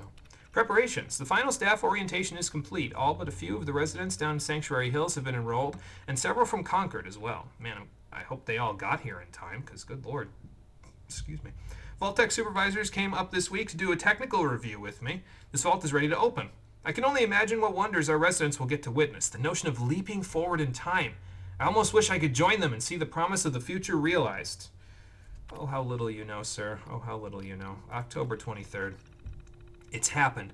We were lucky that most of the staff was nearby when the early warning came through. We had less notice than expected, but only Nordhagen was missing when we sealed the entrance. Nordhagen? Nordhagen? Potato, potato. Resident admittance went smoothly. Everyone made it, even the family that waited until the last minute. I guess it's good that we got in. I was worried there would be more suspicion, but things happened so fast for these people. They must have been too overwhelmed to question the cryogenic pods. Fair enough. I mean, I was more worried about the nuclear fallout outside than the cryogenic pods. I figured, okay, decontamination. A strange issue today with pod C3. Subject appeared to be having heart palpitations. Nothing life-threatening, but unusual. We realized almost too late that the pod was malfunctioning. The cryogenic array almost started thawing her out. We're not sure, but I suspect a hiccup in Vault Tech's remote override systems may have sent an errant signal. We'll have to keep an eye out. I only hope their systems are reliable once we evacuate the staff. I wonder which one was C3. I might go back to the pods before I leave the vault and see which one was C3 so I can see who was having a heart attack. Supplies run low. There's been no all-clear signal yet, even though we're nearing the end of the 180-day mandatory shelter period. Supplies were never intended to last much more than that, and despite my best efforts, people are beginning to question what we're doing down here. If people think we can just leave when the 180 days are up, they're insane. The radioactive exposure would still be potent enough to fry everyone if the vault seals are breached that early. The whole point of the all-clear was to receive additional instructions from the main office, which I'm sure never actually happened. I don't know what to do. I can't open the vault. I can't expect our supplies to last forever. I just... How do I Is it enter? Yeah. I just have to keep everything under control until the all clear. And then mutiny. A faction led by the security personnel have turned on me, demanding that they be allowed to leave the vault. Idiots! I will not open the door to be irradiated to death out there! Fair enough, actually. I mean, the security staff was angry about not leaving, but I guess this guy's got a level head on his shoulders, even though he wants to be Mr. Freeze so desperately. I'm consolidating the remaining supplies, putting the staff on lockdown. We're going to have to start prioritizing who deserves what little food we have left, and now he's a goddamn megalomaniac, never mind. I've been too damn generous with the rations. If people don't like it, well, that's fewer mouths to feed. Never mind, I thought he was relatable, but he turned into a one-note villain very quickly there. Open evacuation tunnel. The personnel evacuation tunnel is now open. Remind all staff to be orderly and follow shutdown protocols before exiting and resealing Vault 111. Please maintain all staff records and research. Report to your local Vault Tech superiors for debriefing and further instruction. Thank you, Vault Tech. Very cool. I get the feeling that's not going to happen. But anyway. Sorry. So I suppose this was his personal storage office, huh? That must be his portable freeze gun. I think there's still a glitch in the game where you can get it without unlocking it. Like, normally I think they patched out like the ability to get it the old way, where you can unlock it without having master lock picking. But I'm pretty sure there's still a way to get it, if I remember right. I could be wrong though. Hey, look, another pistol. So when you grab a weapon of the same type as one you already have, it gives you a full clip's worth of ammo. So I'm going to try to grab weapons because it gives you a decent chunk of ammo as well as the, you know, as well as the fact that it gives you the actual weapon. I'm not really going to use it for a ton, but well, if I have it, it'll be easier to use. So, yeah, I don't think I'd want to drink out of that one, even if it was, even if it is good drinking water. I don't think I want to drink out of that one. I always miss these file cabinets, so I'm going to try to look at them. Oh, pre-war money. I might actually need that, so there you go. There's a way to clip yourself into the container a bit and grab it from what you remember. Yeah, I think that's how it is. Yeah, it's either that or you can get, like, a companion to do it, if I remember right. Although that might be the old way. So, all right, now how much you want to bet? That's what I thought. Well, time to see if those lessons going to the shooting range with the people that owned the Red Rocket down the street are going to pay off. That one paid off. All right, let's see. Ooh, he's moving. Right into my crosshairs, as it turns out. Again, we're going to get tutorials in the corner of the screen there. I'm going to ignore them for now because we shouldn't reasonably, according to Fallout lore, we shouldn't be able to actually see any of the messages we're seeing in the top right corner of the screen for now because we don't have a Pipboy, but we'll talk about that later. Bethesda changing Fallout lore because they don't remember it? Nah, that never happens. Sorry, I don't feel like I can even say that because this was my first Fallout, so like I almost feel like a hypocrite for saying something like that, you know, like I'm not entitled to the fury that people have. Because I've seen some people saying that Bethesda was not exactly generous with the Fallout universe, so ooh, I missed one. Goodbye. Alright, well, we got all the meat off their bones. Or whatever I could salvage. It's not like I have a knife or something to chop it up. Got another one. Goodbye. I normally play this game on hard mode, by the way. It's on normal at the moment, just because I'm still adjusting to the first-person shooting with keyboard and mouse. I might bump it up to hard later, depending on how easily I'm destroying everything. We'll see. Well, that looks like all of them, at least for now. Okay, well, it's not really what I wanted to do. I actually wanted to reload, but that's fine, too.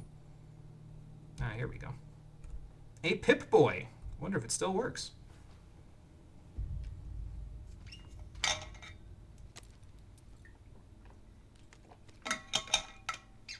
Well, only one way to find out.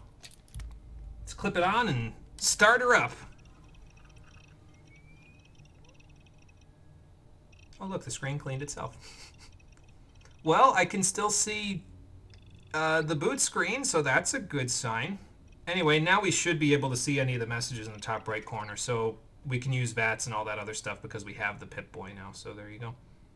You can see our status, our special stats, there they are, in case anybody missed them when I first made the character.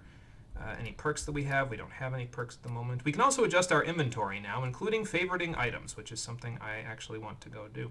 I'm going to put most of them on like 1, 2, 3, 4, 5, and 6 because those are the easiest ones for me to access. I mean, I have an MMO mouse that I'm playing with, so like it's pretty easy to access them no matter what, but I try not to like put anything on 7 through equals because I have to move my thumb down to do it, so I wouldn't really be doing that in the heat of battle, you know. But now we can put on our new vault jumpsuit and the eyeglasses that we got, so there we go. That should help a little bit. I won't be freezing from all the cryo juice anymore, so that's nice. Stim packs we'll put on 6, I think. That should be good.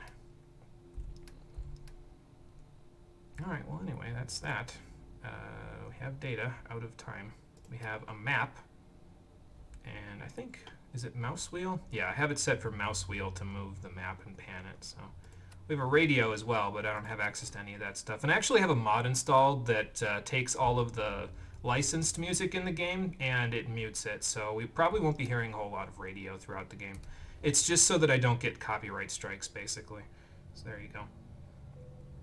Grabbing weapons from the environment instead of the enemy loot screen does give you the ammo. Yeah, so that's why we're going to try to make sure we grab it, just so we get all that stuff. Change a fair few things, but people got upset about the strangest ones. Cats not being extinct anymore is a weird hill to die on. Yeah, that seems like an odd thing to be like, yeah, no, I wish they were still, like, they're cats. Come on. I mean, they're not dogs. They're not the goodest of boys and girls necessarily, but that's because that's who cats are. They're more independent. Like, it's fine that they're still alive, guys. It's okay. Cycling sequence initiated. Please stand back. Excuse me, sir. I need to go back behind the dotted line here. Just in case.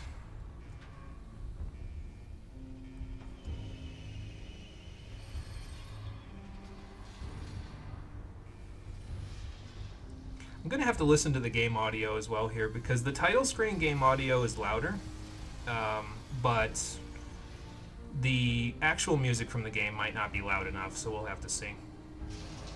Alright, Lifeblood, take it easy. We will see you on the next one. We'll probably be mostly just getting to the dog today, and that'll be it, depending on what we do. Well, I can leave now if I want to. But before we leave... Yeah, we have a flashlight now from our Pipboy, so that'll help with getting stuff in the environment. But before we leave, let's loot the place for everything it's worth, because I don't know what kind of supplies I'm going to need when I leave this place. So, might as well grab everything. Oh, look, now the door works. Great. Thanks, guys. Real good work you did there. Alright, so the first thing I want to do is go and check which one was Pod C3.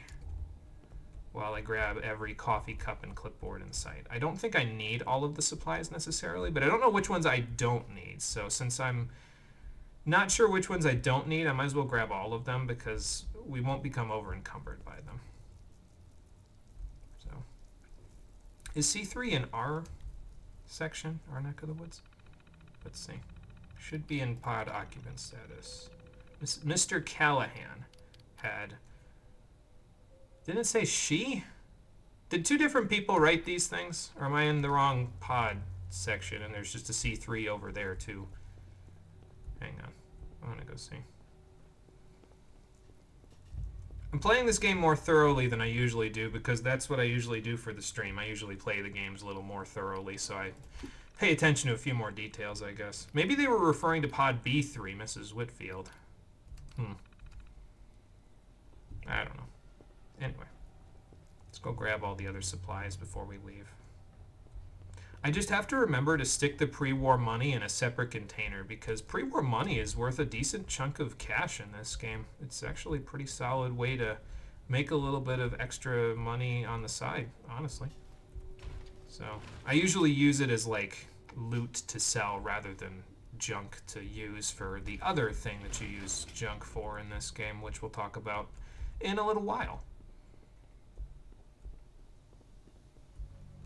I think there was another baton here. Yeah. Okay. Bunch of extra cups as well. So we'll have some ceramic and some glass to work with, especially from all these beer bottles. I don't think placating the security team with beer is going to work for very long, Mr. Vault-Tec Overseer guy. He's, he needed to think that one through a little more. I think if I remember right, that hot plate has something in it, like circuitry or something that's really useful. Harder to find, too. So, there is a way to make it easier to find rarer materials, though, that you might not necessarily see all the time. We'll talk about it in a little bit. Excuse me, when I start to actually upgrade some stuff and I need the materials. There's a lot of upgrading that you can do in this game with the materials that you find. So oftentimes it's better to just grab stuff as long as it won't make you over encumbered. It sort of ends up being a situation where you grab everything in sight and end up over encumbered anyway in a lot of cases, but I don't know, I try not to grab things unless I know I need it, you know? So, I don't know if I'm topped off. I think that's just my rads, actually, so. Any extra pencils here, sir? I saw one in that container.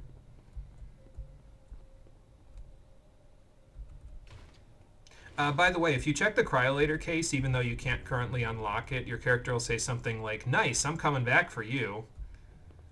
And since I don't plan on doing that, that's why I didn't check it.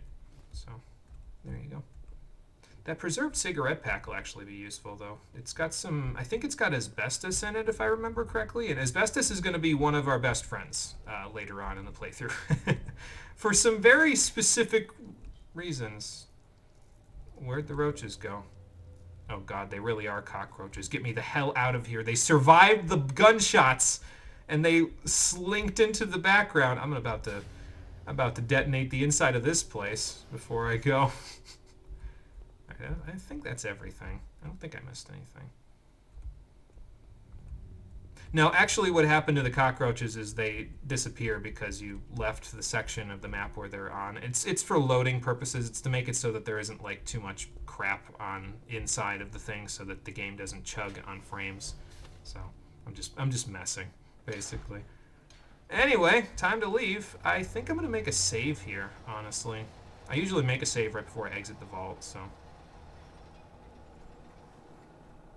Yeah, it's worth a lot more to sell the money than to turn into a single cloth. And cloth is pretty common in the game, so it shouldn't be really something that I would want to get from money, you know. Sometimes you have to weigh your options with the raw materials you get. That's one of those cases. So that's why I think I'm going to try to stick it in a separate container. Asbestos, screws, and adhesive are worth more than their weight in gold. I mean, that's true, because gold is actually... well, it's not that it's more common, it's just needed in less things, I think, than those. Those are needed in a lot of recipes, so... is my light on? No, it's not. Okay. Alright, so before we leave the vault, we can change our name and our special attributes, or change our appearance. I'm not going to change the appearance overall, because I think we did a pretty good job with it, all things considered. I am, however, going to remove all of the makeup that she has on, though. Because I feel like... where's she gonna get the makeup from? You know what I mean? In the nuclear apocalypse, like I guess whatever's on there would be caked on, but eventually it would be gone. You know, because she'd be out in the elements. So we're just gonna take all of it off. I'm not gonna remove all the other blemishes or anything else; those can stay. But this stuff, let's just take that off. So, and accept it. But yeah, markings, blemishes, damage. I don't know what in there she actually has. But I'm not going to bother checking it. We don't need to remove any of it.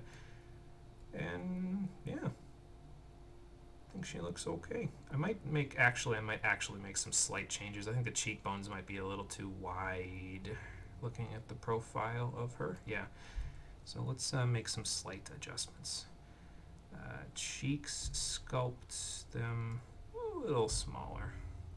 Maybe down just a smidge. How's that look? Still a little large. Maybe it's because I didn't adjust the jawline. And maybe I should just scale them. Because I want her to look gaunt, you know what I mean? So I think I'll just adjust the jawline, actually, a little bit. So let's turn you over there, young lady. Yeah, I feel like that makes it a little more rounded, I guess. And maybe take the cheekbones and move them down just a little more than I did. I promise I won't spend too much time on this. I say as I spend more time on this than I thought I was gonna. Okay, that's good enough. I'm glad with that. I'm happy with that. I mean, we're gonna see her in conversations, but it's not like I'm gonna be playing in third person all the time or something, you know. So like, I think this is fine. Okay, so that's good. Those are not sunglasses, but sure, whatever you say, game. Finished. Exit the vault. Enjoy your return to There's actually a console command that lets you do the character creator at any time. So if I need to make any other adjustments, I'll just do it off screen. So the ability to make a bed entirely out of pre-war money does amuse you. Yeah, that's pretty funny, actually, all things considered. I'm sleeping on money. I sit on me first dollar every time I go to bed. I don't know why I just turned into Mr. Krabs there, but, you know. Also, I shouldn't be staring out because the sun would probably be pretty piercing, considering. Let's wait for her eyes to adjust. And then look up at the devastation that the world has wrought. You know? I mean, considering the bomb hit, like, what, right over there? It doesn't look all that bad. I mean, sure, it's no, you know, walk in the park, but most of the houses are still pretty well intact. The water tower's intact. The truck stop's intact, I think. Well, there's only one way to find out. Let's go see just how intact everything actually is. And start the looting game, because there's a lot of loot to be had around this place, and at the beginning of the game, when you don't have a whole ton of loot to make things, it means you're probably going to be grabbing most things. I'm not going to grab the folder, though. As far as I'm aware, you can't scrap folders, so maybe you can, but I'm not going to grab them. Again, it's probably just going to be the same thing as the money, you know, so. Oh, look, a whole ass telephone. Maybe I can call the government and see if there's anybody alive, so. Kind of doubt it. I mean, look at all this stuff and the fact that Vault-Tec left us in there to die for who knows how long. I was just talking about a telephone and there's a whole ass desk fan. I'm probably not going to take the food items, like the pre-war food items, because, I don't know, I like that there's some radiation that you end up getting from certain things, because in vanilla Fallout 4, before you could make something like a decontamination arch, which we don't have access to, by the way, that was in a DLC that I don't remember which one it was. I kind of like the mechanics of having to micromanage your rads a little bit and having to know, okay, well, I need to use a rad away now because I've eaten too many radiated foods. But, yeah, I don't know. I just don't like the pre-war foods too much. I don't think they heal enough HP for how many rads you get. I think that's my sticking point, but I could be wrong. Excuse me. Pardon me. Those are all the people that were outside of the gate. That's morbid. We can sprint now. I'll just get that off the screen so that the game doesn't keep yelling at me about it. Oh, look. Hub flowers. I think I know what I can do with those.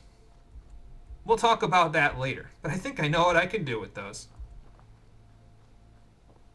But before we talk about that, let's go home.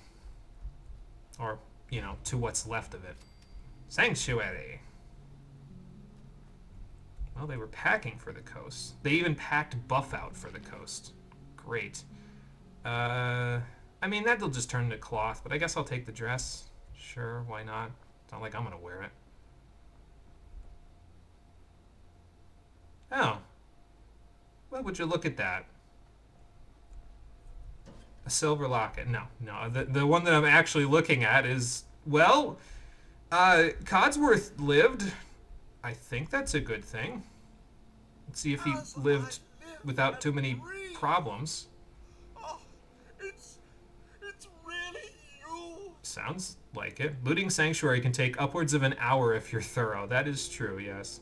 Codsworth, what happened to the world? The world, Mum? I think pre-war food being around 200 years old is more of a joke about excessive preservatives than a real lore thing. That is probably true, because they'd have to have a lot of preservatives to stick around that long. That's like even longer than McDonald's. Things will be so much more exciting with you and Sir back. Yeah, about that, buddy. I know he was your best friend, but about that. They came into the vault. Maybe you saw them. They had guns and strange outfits. Only Miss Rose's boy running around in his Halloween costume more than a week early. Alright, Codsworth, listen. I swear, the nerve of that woman leaving her brat unsupervised. Codsworth, we talked about this. Like you, Mum.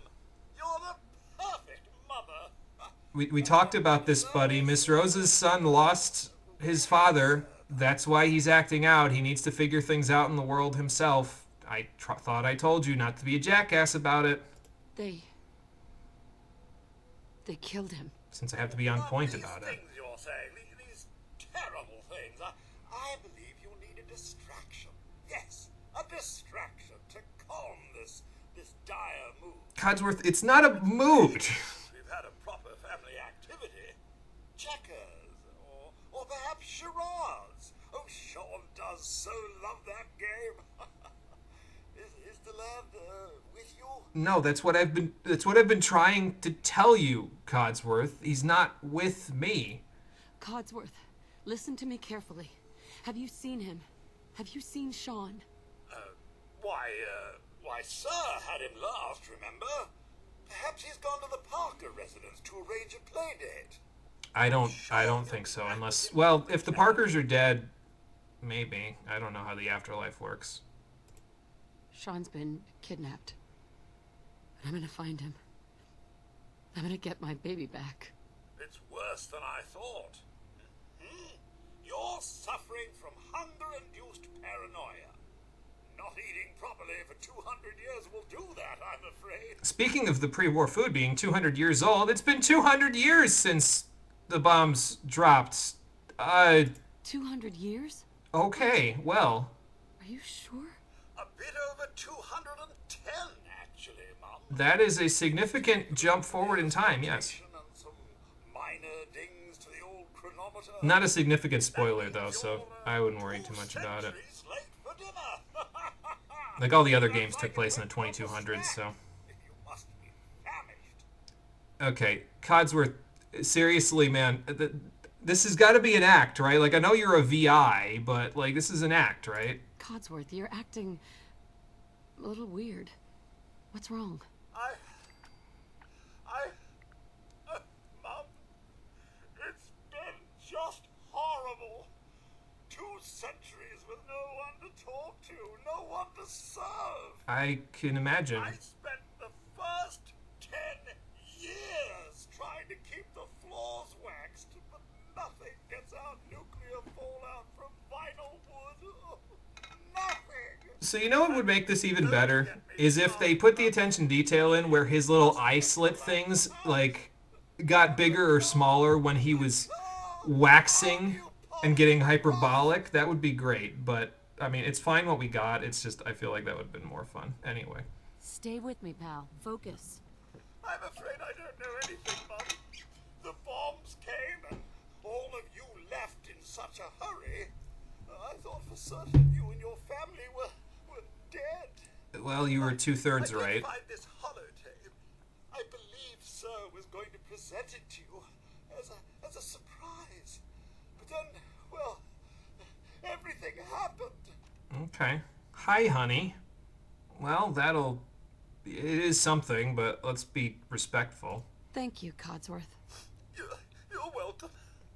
Did they program him to have a sniff? Like, that's like a command or something that's just in his audio databanks?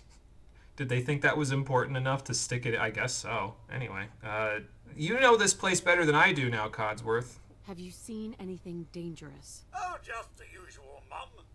Pesky neighborhood dogs and mosquitoes. Shall I investigate? Yeah, I suppose the dogs could be pretty bad if they got all mangy in the 200 years it's been, so sure. All right. Lead the way. I'll back you up.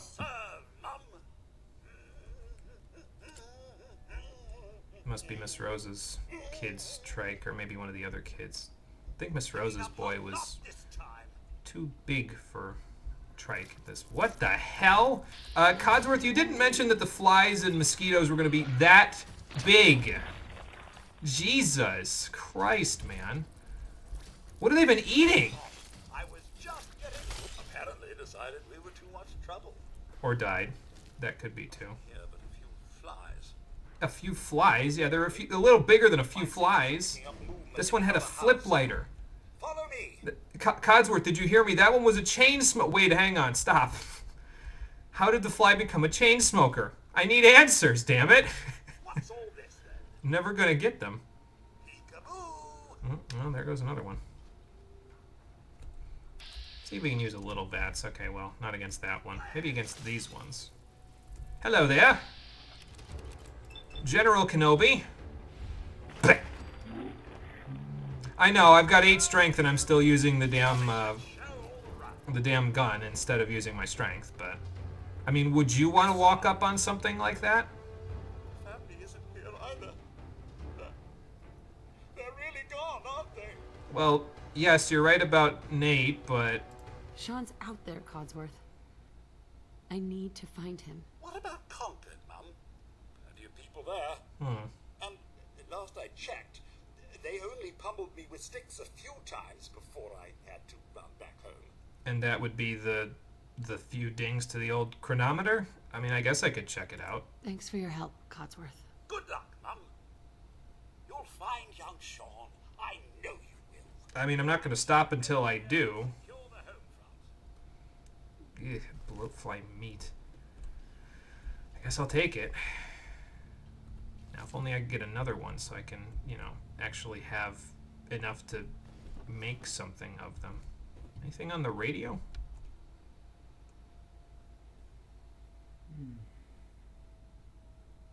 Is that a no?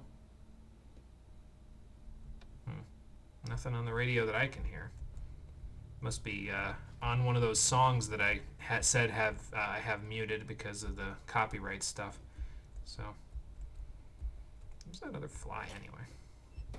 I think he actually killed it over here. I'm gonna use the flashlight. It might highlight it better. Or it'll just not be here. That's a possibility too. I think that American flag actually gives you plenty of cloth, so if you're actually looking for cloth, I mean, you can't really go wrong there. So.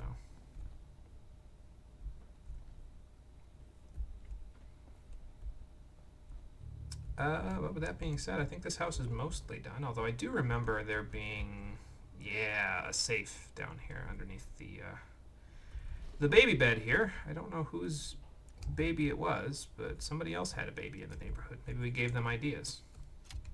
Let's find out. We won't find out because the baby is most definitely not here anymore. So, all right. So lockpicking. I've seen people have trouble with lockpicking in Bethesda games on on PC for some reason. It's always the same with Bethesda games, though. There's always novice locks are always in one of 3 places, usually very small variation around top left, top right, or center. So I don't know. I've just never had trouble with it. Maybe I'm just too good at this. Maybe I'm too good at video games, guys. I'm probably not going to take the pipe pistols. They're worth a little bit of steel, but like, if I need steel, I can get it off the houses, you know. I'll need a sledgehammer first to realistically knock them down, but that's actually a thing, by the way. I'm not going to start scrapping anything in Sanctuary in terms of the macro stuff like the houses until I have a sledgehammer. So you know what one of the first things we're going to go looking for is now?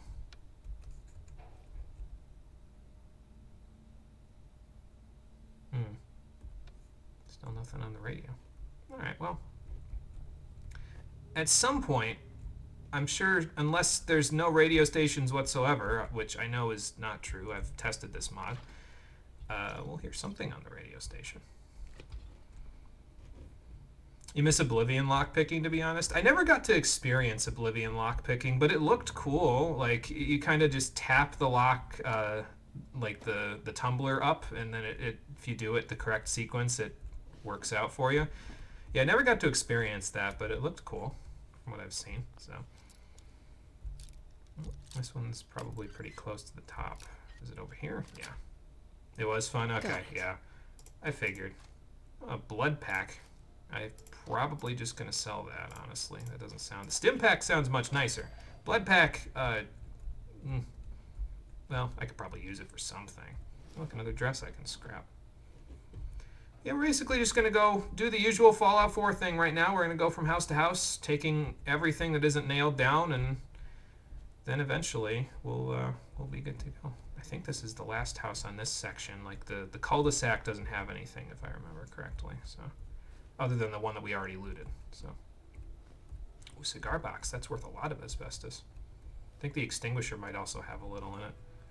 So that's a good thing. I feel like a hoarder. Oh. Huh. Well, there's wild fruit and also a root cellar. I'll have to check that out in a few minutes. Maybe they'll have something in there that'll be useful. We'll see. Somebody kept some caps in here. I guess bottle caps are the new currency. We wouldn't really know that at the moment because we haven't met any merchants, but yeah, I'll just tell you, bottle caps are the new currency in the world. So we can hang on to those. Pre-war money will get us a few extras, but, you know, shotgun shells. I might use a shotgun for a little while to start with. I'm not planning on using a, hang on. Nope, still silence. I know the in-between messages still play on these radios, but maybe I'm just catching them at the wrong times. I don't know.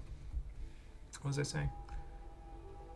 Yeah, I might use a shotgun for a little while. I'm not planning on leveling up my any of the things that increase the damage of your ranged weapons by a fixed percentage for a little while. Although I think eventually we're going to turn... Do I dare?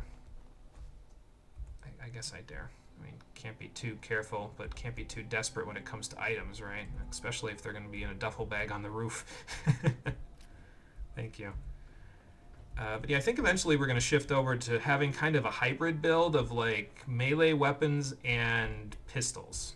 So, kind of a weird build, but yeah, I think primarily to start with, I'll use the shotguns because it's like you said there, Metroid. You don't really need to invest in perks to get them to be really solid. That's kind of the case for a lot of long rifles in this game, except the pipe rifle in my experience. So.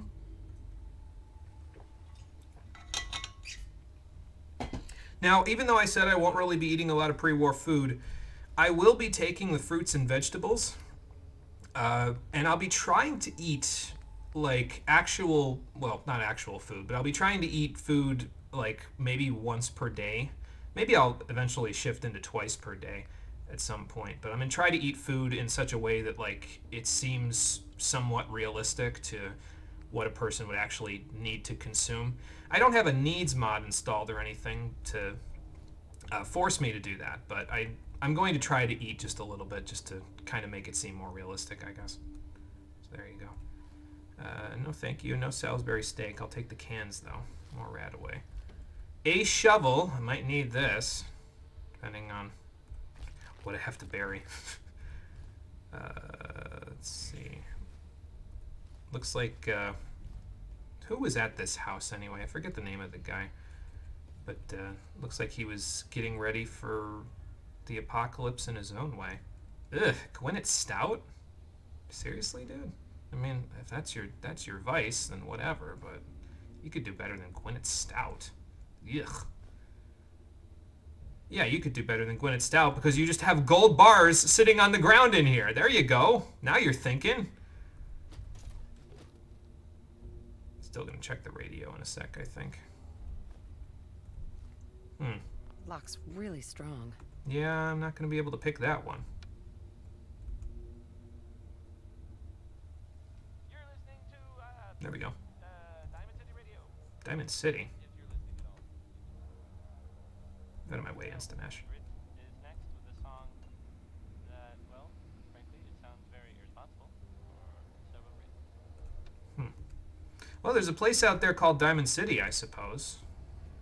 I can take one guess as to where it is located, considering the area we're in, but maybe we'll go looking for that. The most important thing we'll get out of here, though, is There we go. this book, Camping Kit, Adventures in Camping. This is one of the mods I have installed. We can make a camping kit now. So with tent, we can pitch a tent, and we can make a little fire, and we can make a little light, and we can make a bed for myself and for my canine companion, who we'll be finding shortly. So it's one of the Keystone mods that we'll be using in this playthrough. Also, whenever we go back to the world map, I think the game, I mean, it's loading the entire world map, basically, so the game might take a little longer to load than usual. When that happens, I apologize if it's quite long, but it's just the nature of the game, I suppose. You know, it's a big open world. So, did we loot this entire house? I feel like I did. Yeah, because I left a thing in there. Yep. Yeah, this was the safe that we already looked in. So, what time is it anyway? 3:02. Okay, so we've got some time still for first dusk. I'm not looting that house, though. I don't really see myself getting in. Although I suppose before I went through all the trouble of looting these houses, maybe I should have gone back to my own house so that I could, you know, listen to that holotape. Oh, a screwdriver. And walk around it feeling nostalgic about myself. So let's do that right now.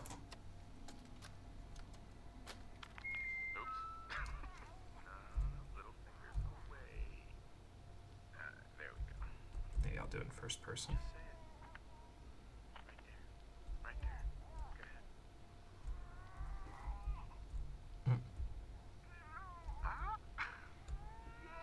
Not his first word, but he's getting there. I don't think Sean and I need to tell you how great of a mother you are, but we're going to anyway. You are kind and loving and funny. That's right. And patient. So patient. Patience of a saint, as your mother used to say. She did say that, didn't she? Sean and us all being at home together. It's been an amazing year, but even so, I know our best days are yet to come. There will be changes, sure. Things we'll need to adjust to. I'll rejoin the civilian workforce. You'll shake the dust off your law degree. But everything we do, no matter how hard, we do it for our family. Now say goodbye, Sean. Bye-bye. Say bye-bye. Bye, honey. We love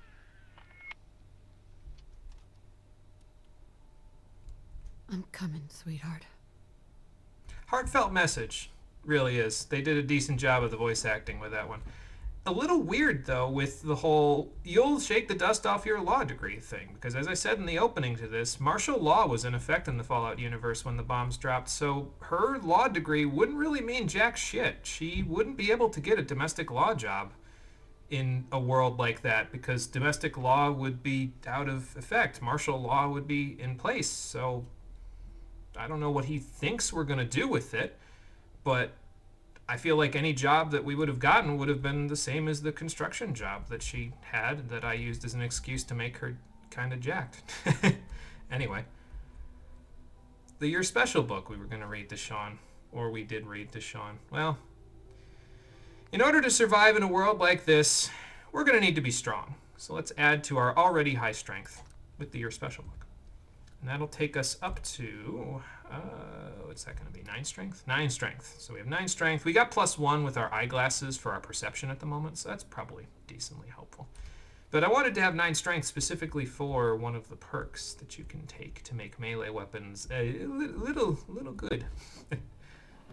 So there are a lot of perks to make melee weapons good in this game, to be fair, but that's one of them. One of the ones that I'll be investing in. So speaking of investing. Nice. Well, that could be helpful. Crits with unarmed and melee attacks permanently do 5% more damage. I mean, it's not like my husband's going to read that comic anymore, so I might as well make some use of it. Oh.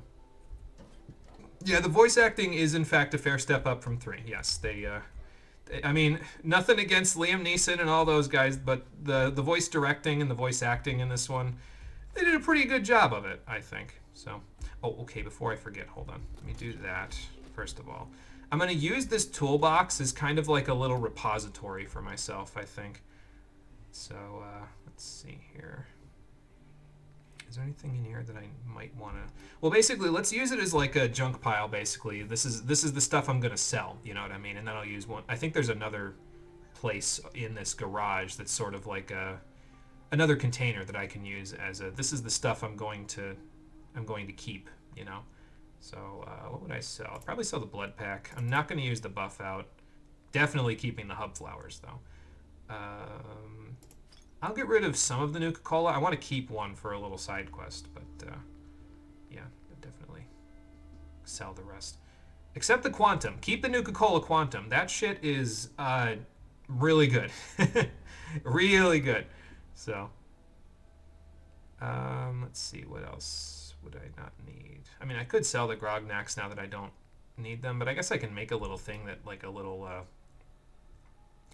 container that keeps all the books in the comic books, so I'll just probably make one of those later. Let me sort these, actually, because sorting these by value actually usually helps quite a bit. I probably won't need 30 gold for much of anything in the game, but I'm going to keep, like, some of it. Maybe. Do I keep 10 or do I keep 20 for the junk pile? I'll just keep 10. I'm sure I'll find enough of what I need after that, so... what else we got? The rest of this stuff, it's like, okay. Well, but I mean, that's why I'm keeping them, though. They're worth 450. That's a significant amount. So, you know, I'll just keep the two. I'll put one of them in the bench, so.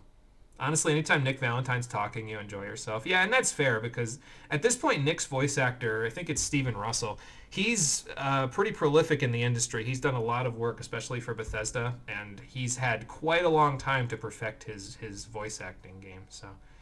Yeah, he's a pretty standard person that you'd see in these games, but he does a very solid job with it. You know, he does a very solid job with Nick's voice. So, all right, stick the pre-war money in there. That's the main thing that I was concerned about. Is there anything else I want to stick in there? Not really. I think most of the rest is just stuff that I would just want to use as a, you know, as a thing, like as a thing to stick as junk anyway. So. I don't think I'm going to use the 38 rounds or the 45 rounds, though, so I think I'm going to stick those away for now. And one of the pistols can go away, too, because I'll probably just sell that. I don't have the Scrapper perk at the moment, so I can't really get screws or anything good out of it, so... I don't know if I'm ever going to invest in Scrapper, to be honest. The way that I built the characters, I built them to level 40, which might be a little bit low, but I'm not sure how much higher than that we're going to get, so I only built up to 40, and once we get there, then I can just invest in other stuff, I figure. So... Part of why I enjoyed Far Harbor so much, it's basically his DLC. Yeah, he does get a lot of screen time in Far Harbor, doesn't he? So, yeah, definitely, for sure. I'm going to stick both of these batons away. We're going to get a better melee weapon shortly anyway, so until then I can basically just use the gun and bash things if I need to. I wonder if I should try any of these things on. The dirty black suit is probably very similar to, like, what she actually wore when she was a lawyer, so, you know, definitely going to keep some of the other stuff, though. Alright, well anyway, I guess we can try that stuff on. Oh, here's the other container, speaking of which. I'll take the shovel and the ball-peen hammer that you have in here. And then the things I'm going to keep will go in here for now, I guess. Mostly aid stuff, like stuff I'm going to use for chems and that sort of thing. We're gonna make a couple of chems in this playthrough, just in case that wasn't clear from the stuff I was saying before. I might as well keep the jumpsuit and the wedding ring, I guess. I don't know if it's a good idea to stick them in a cabinet for some random raider to find, but, you know, it's alright. I'll keep the purified water. I'm probably going to cook up the meat anyway, so I'll worry about that in a second. And, I'm going to keep this in my inventory. It doesn't weigh too much, so that's fine. Hell, the things are worth 100, and I guess I don't use them for anything. No, I can't. They're still... They're still useful because I can turn them into a little thingy, little thing that I can display. So anyway, you hit up the workshop in these places and you can actually build structures, tear them down, do all that sort of stuff. There's like a city building mechanic to this game. It's settlement building really, but you can build a whole bunch of stuff and make defense options, power options, water options, food options. You can have people come live in these places. Their happiness is determined by all of that. We're not going to do a ton with that right now, but we will work on that later on. It's actually a pretty big part of some aspects of the game, so we'll work on that later when it becomes a more important aspect of the game. For now, though, let me sort these again. Hang on. If I sort by value, it'll tell me if there's any extra pre-war money. There is not, because pre-war money is worth 8, so there's a gold watch in there, though. Oh, no, that's silver. Never mind. Never mind. Yeah, just leave it sorted by value. That's fine. All right, more looting, I think. Unless I want to do... No, I can't really do much work in the workbenches at the moment. Although what I could do is I can move these all to a central location. This is kind of fine where it is. Every single type of workbench in the game is available in Sanctuary Hills, which makes it kind of a nice like base of operations for a while. I don't usually like fast traveling in these games, but I might fast travel back here just to use it as a base to store my junk and make upgrades and stuff until we find the main hub. Well, what I would consider to be the main hub of the game. So it's really just one of the towns, but I use it all the time, basically. So, man, close the fridge, guys. What are we, barbarians? I mean, wouldn't put it past raiders or something to leave the fridge open. How would they know to keep it closed if they were born after the apocalypse? I mean, unless they did some light reading in the meantime. Let's see. Not a whole lot going on in there. Nice swivel chair, though. Oh, good. There's some jet in here. And a pompadour wig. Fun. I guess we could try some of this stuff on, honestly, while we're sitting here. I mean, it's like, what? 4:48. Okay, so we're getting there with time. I'm going to try to make it to Red Rocket Truck Stop, where our canine companion is, before the first nightfall. But we'll see. So I suppose then I should probably try these on later, if that's what my intentions are, shouldn't I? Yeah, I guess so. Might as well get them now, actually. Or should I wait and kind of just loot for the first day, basically? The way that I usually play these games, it's kind of nice, the time cycle for Bethesda games, because with the way that time works in them, it'd kind of give me basically 3 days in-game per stream, because they're about 45 minutes each day in the game, at least from what I've experienced. Like if you go full, without going into any menus, full stop, it's like 45 minutes per, which would give us about 2.5 hours, and then whatever menu time we have added on top of that. So it strikes a good balance for a stream project like this, I think. So that might help out a little bit with how this all works. It's probably going to be a little stunted in the first stream because the first stream, so we had a lot of other stuff going on, but I will go get my best boy before we finish the day out, so that way I can name the episode what I want to name it, you know. So yeah, jet existing in a pre-war container was something else people complained about. Yeah, it's basically like in an inhaler or something like that. I mean, I didn't really find that too appalling, to be honest. It's like, whatever. It's a chem. I figure they were experimenting with that crap all the time when pre-war was going on. Hang on, sorry, I've got an enemy I need to kill with this gun I found. There. Oh yeah, I gotta turn on walk cycle. If you sneak while running, until you get like level 4 sneak, it negatively affects your stealth. So yeah, gotta do that a little bit differently. I'm just gonna whack this guy. He's getting too close for comfort. I don't think we're gonna have an even... Ooh, Nuka Cherry. I don't think we're going to have an even number of rad roach meat. I think there's only one more in Sanctuary, if I remember right. Can you tell I've done this part quite a bit before? Started a few playthroughs with a few mods that I didn't end up keeping. But yeah, I think there's only one more rad roach in Sanctuary, so we'll end up with like 17, but you need 3 of each in order to make them into something. And also I need to find the actual, you know, like cooking station. So it's a chem, but it gets invented in Fallout 2. Oh, okay. So it wasn't actually around in the pre-war world. Okay. Yeah, I guess that seems kind of silly, especially considering like what you need to make it. Like I think you only need like fertilizer and a little acid or something. I forget exactly. No, it's fertilizer and something even cheaper than acid, actually. Sorry, I was itching my foot down below me. But yeah, I feel like it doesn't take much to invent. I feel like any old person could just take a bunch of cow manure and stick it in an inhaler, you know, like whatever. It sounds so gross when you talk about it like that, but I mean, that's basically what it is. So I could probably scrap some of this stuff as well. Oh, a dog house. My poor boy. I looked at the dog bowl and sighed a little bit.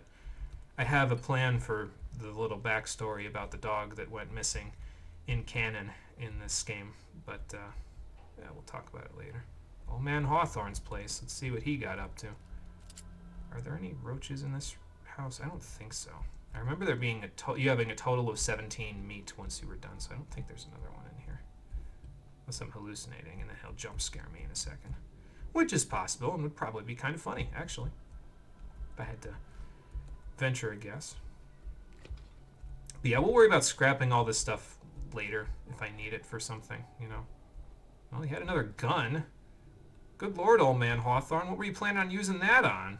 I mean, I know, but... Speaking of which, makeshift bomb? Alright, I gotta be gentle about this one.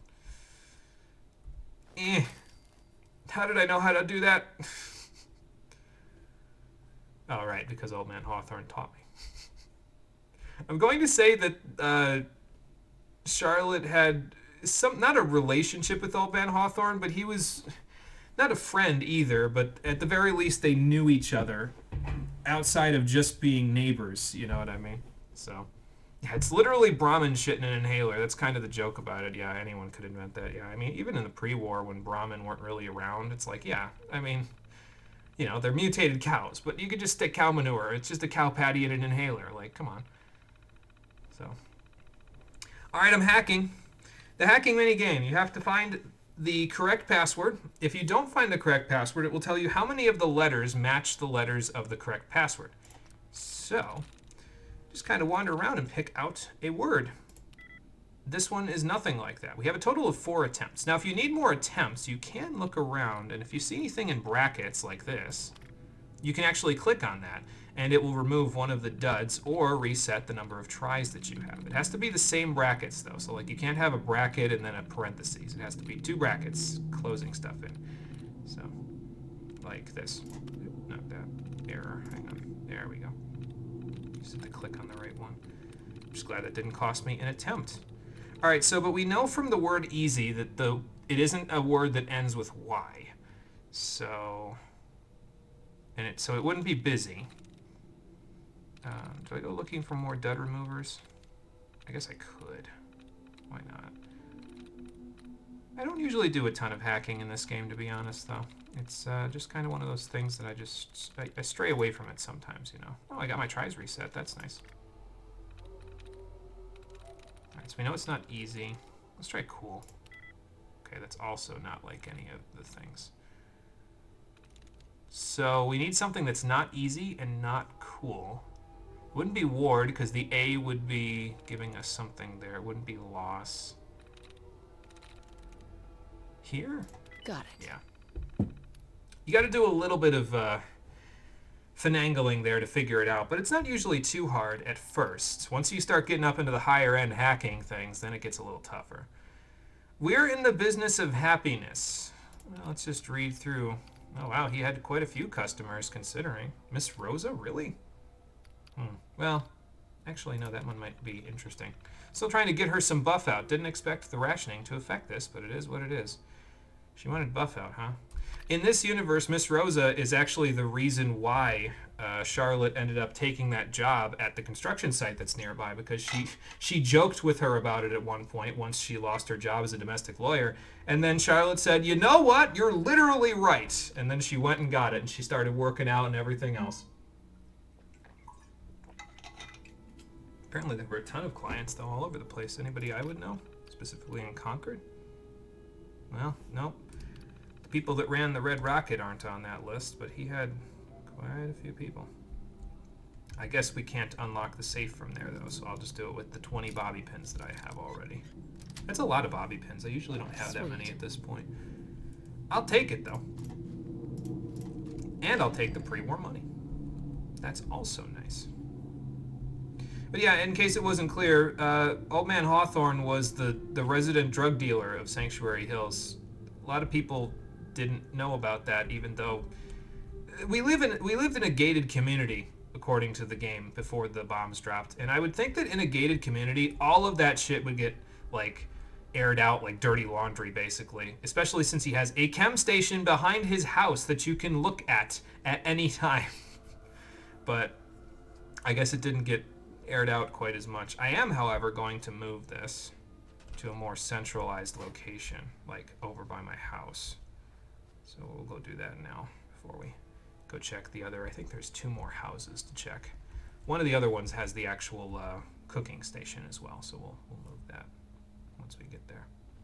We're probably going to use Miss Rose's, this is the Rosa residence, by the way, as you can see on the mailbox there. Probably going to use her driveway as a centralized location for all of our cooking needs, whether the cooking is food or something else in this case.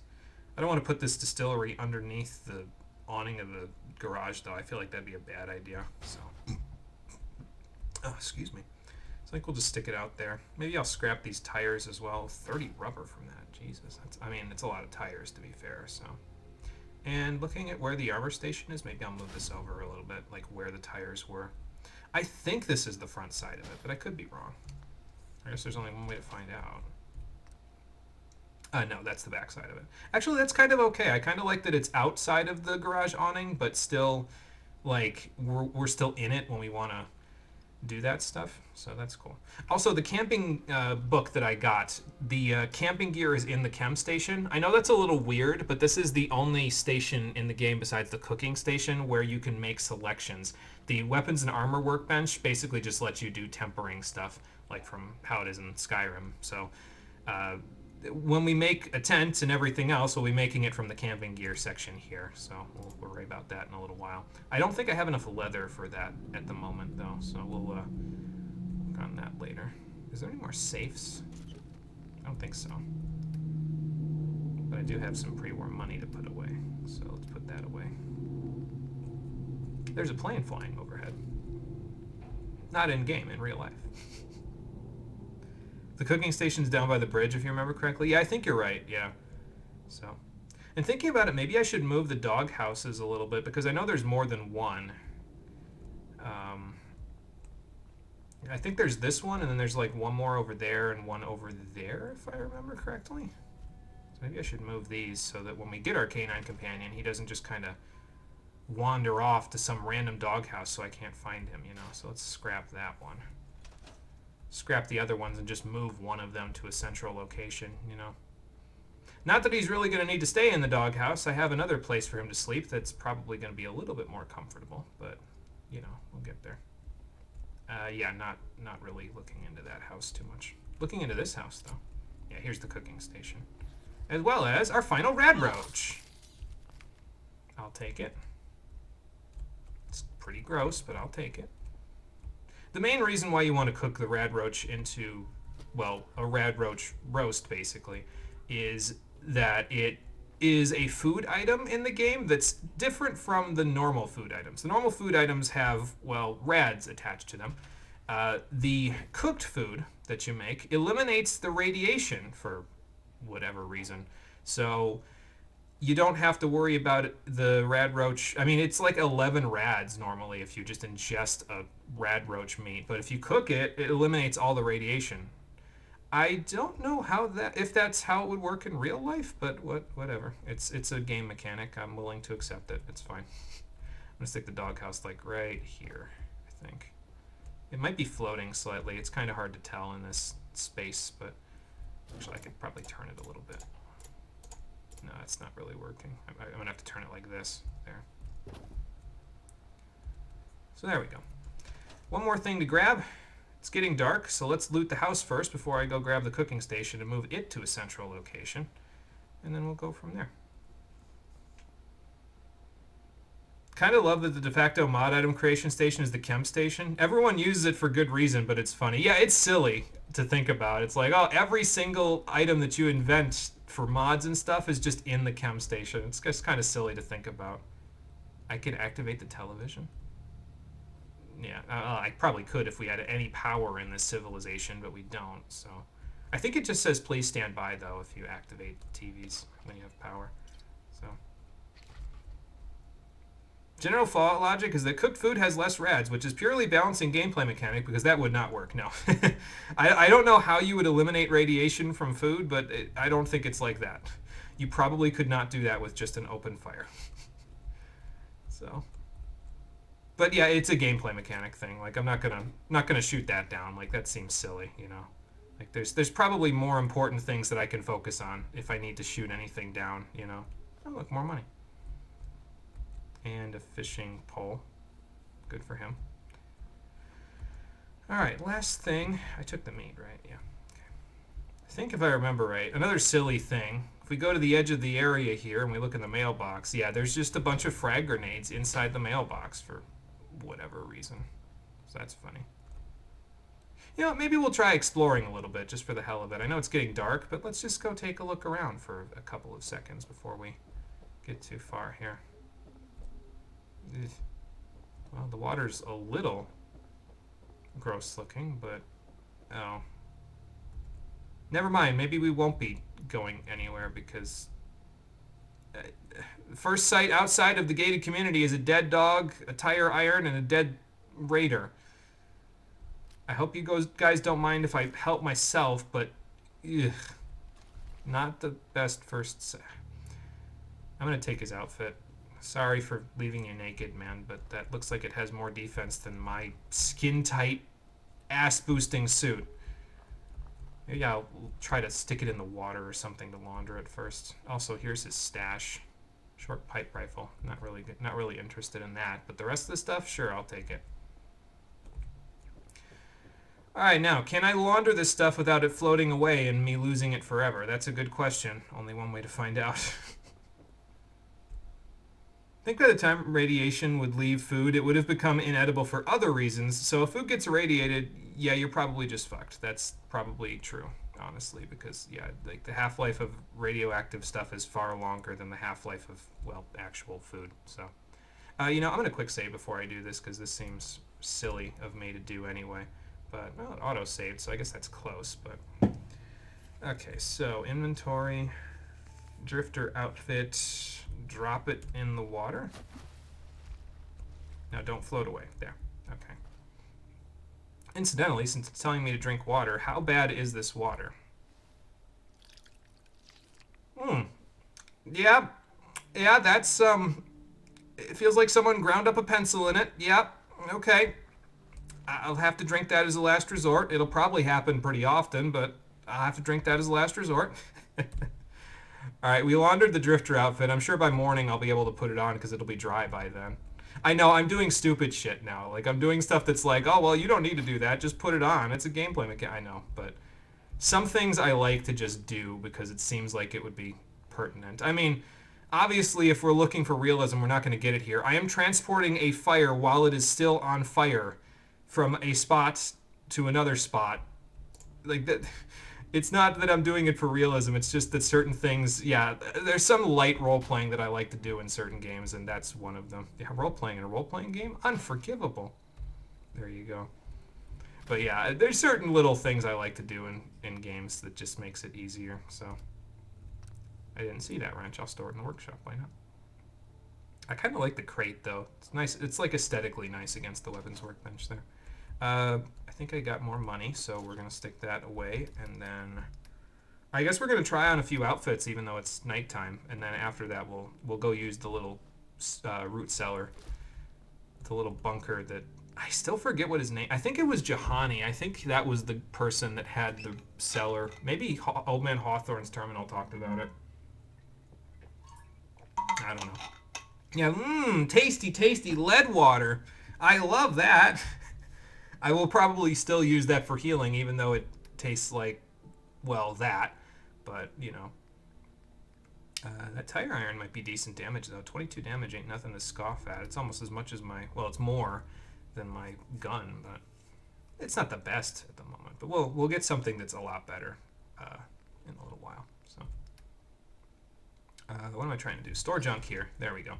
That's what I'm trying to do. Try on outfits before I forget. Let's do that. Starting with this, 2 endurance, black vest and slacks. Yeah, I mean, I could see it. Not really my cuppa, but I could see it.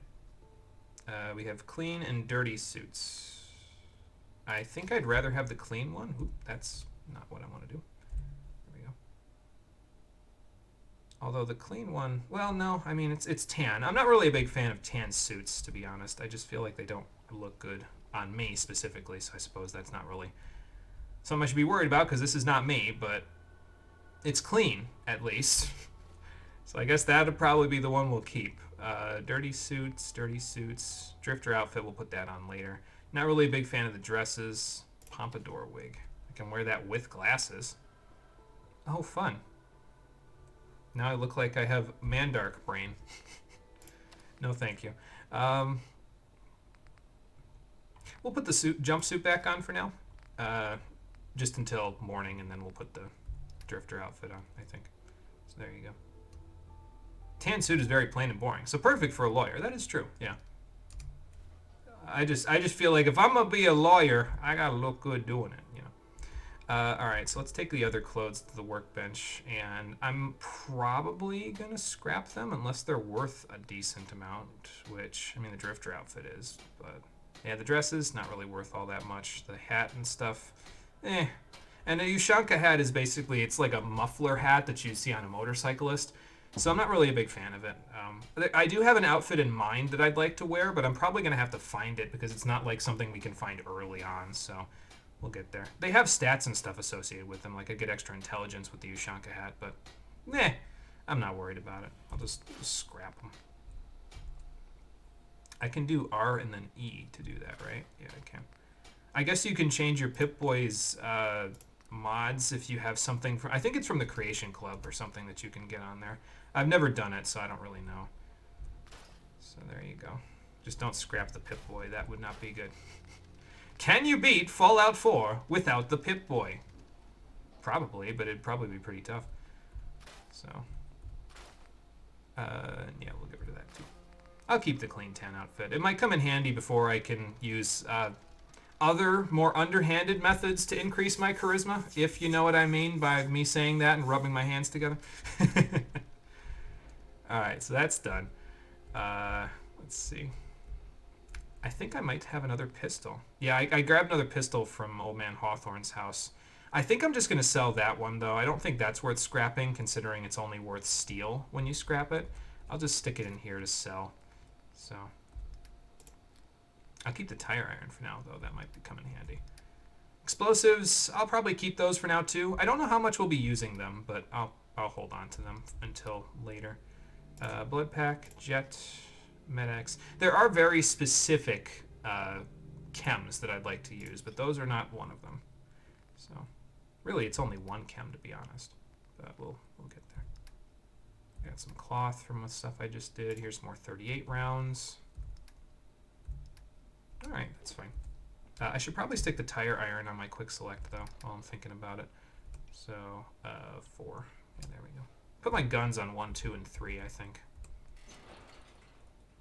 Sounds like something Wand of Sparking would do. Yeah, something like that if he was more of a Fallout person. So I think I was channeling Nurbit there when I said that, because he's a Fallout challenge channel that I've seen a few times. So put 2 of these away because they aren't going to be useful to me. And well, I put the wedding ring in here, so let's put this in here, and this in here for now as well. I need the camping kit because I think I need it in my inventory to actually make any camping supplies. So yeah, I think. So. Oh, that is where the Creation Club Pip-Boy skins would go? Okay, got it. Time. 9:55. It's a little early for bed, but, I mean, I've had a hell of a day, so I think it's probably for the best that I do, in fact, go to bed, and we'll go to bed in the root cellar over here. I'm going to leave my light on in case something weird decides to jump out and bite me. But we'll go to bed in the root cellar over here, and after that, we will wake up bright and early. We'll go cook some stuff, because I've got a bunch of cookable food.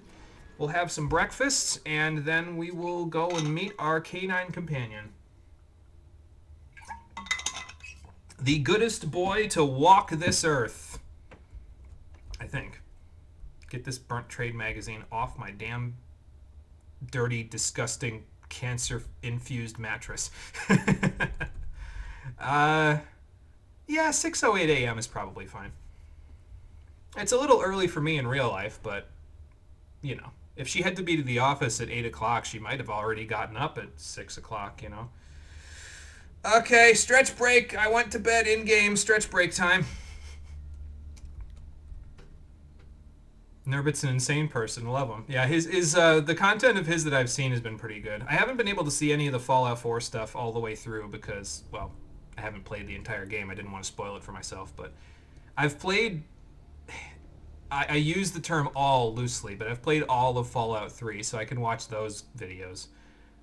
And when I say I use the term loosely, it's because the Fallout 3 that we have is the one for PS3. And if you let the save file on Fallout 3 on PS3 get too large, the game gets so, like, frame droppy and chuggy to the point where you can't even play it anymore, and there's just glitches everywhere. So I had to basically speed run the game when I beat it. It took me, like, a total of 12 hours. So that's how much of Fallout 3 I've played, but I've seen the whole story. So... Alright, make some breakfast in the apocalypse. Grilled rad roach. Fun. It's not exactly eggs on toast or hash browns or any of that stuff. By the way, if you get any of the ingredients for a Meyerlurk cake, so Meyerlurk eggs, Meyerlurk meat, oil, or razor grain, hold on to those because we'll probably need one of these if we ever need to go spelunking underwater. I can think of a couple of examples where there's some treasure chests underwater off the top of my head, but we'll want to hold on to these. There is a perk that can basically do that for you, but I don't want to waste a level on that perk if I can just make a food item for it, you know. And then the other thing that you're going to want to save up for is this. This is Yao Guai roast. You need carrots, tato, and Yao Guai meat for it.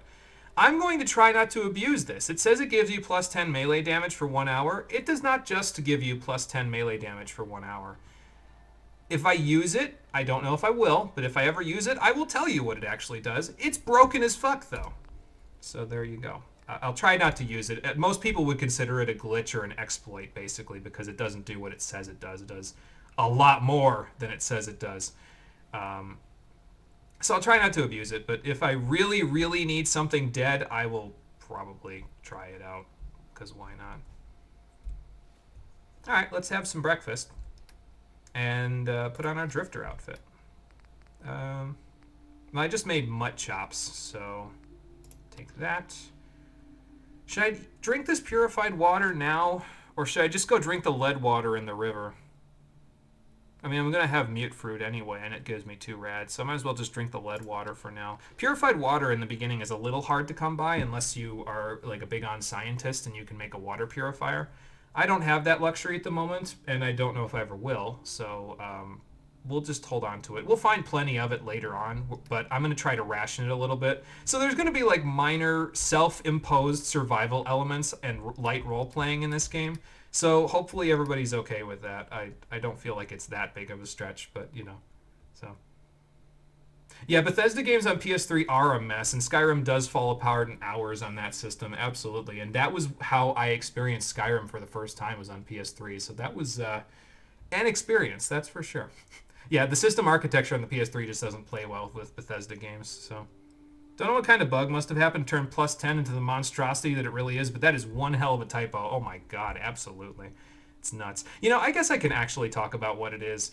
It says plus 10... And I'm assuming that was supposed to mean plus 10% melee damage for 1 real-life hour, not in-game hour. Like, in-game hours are about, let's see, 45 minutes to 24 hours. So in-game hours are like 2.5 minutes each. Ish. That's some rough math, but it's 1 real-life hour. So that would be, you know, not too broken. It would be kind of okay. It actually gives you plus 500% melee damage for 1 real-life hour, which is, you know, like a lot more than 10%. If you want to use melee weapons, but you don't want to invest highly in the perks, just quaff a Yao Guai roast, and you will kill everything. It's kind of nuts. Do I go across the bridge? Do I go get some more help? You know what? I'm going to explore around Sanctuary once we get the best boy first. So let's go get the best boy first. By the way, I pulled the camera out already, but that's what we look like with the drifter outfit on. Not bad. It's okay for, you know, what we've got now, and I'm not walking around in a very large targeting reticle, basically, because the vault uniform is basically me painting a target on my back and going, hey, look, guys, look at me, I'm standing out here. So I'd rather not paint a target on my back. The more I can blend in the apocalypse, the better. So, alright, let's go see if my best friends who went to the shooting range with me left me any gifts at the Red Rocket truck stop. It turns out they did! They left me a good boy! Look at the boy! Hey, boy. What are you doing out here all by yourself? You lose your owner, buddy? Oh, he lost his owner. Well, he has a new owner now. Okay, then. Let's stick together. I love the dog in this game. He's so great. You can also command him to pick stuff up if you want him to, and he'll find stuff on his own occasionally, like he said just there. So he'll find things in the environment and he'll paw at it, or he'll pick it up and stick it in his inventory. So if you ever see him say that he found something and then you can't find what he's looking for, check his inventory, because he might have just stuck it in his inventory with him. So there you go.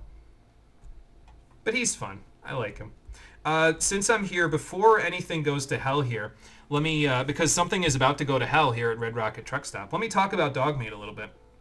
I mentioned before that on the YouTube video, the notification for this, that I basically got all the details wrong about Dogmeat's... His name is Dogmeat. That's going to become obvious once we get the camping gear, because the camping gear tells us it's Dogmeat. But his name is Dogmeat, and his inspiration was actually from a German Shepherd that was owned by some of the developers for Fallout 4. I think it was the Burgess family, if I remember correctly. And they had a German Shepherd named River, who came to the office originally as sort of like an emotional support companion for the developers, you know, just kind of would be there in meetings or hang around the office. People could pet her, take her on walks, all that sort of stuff.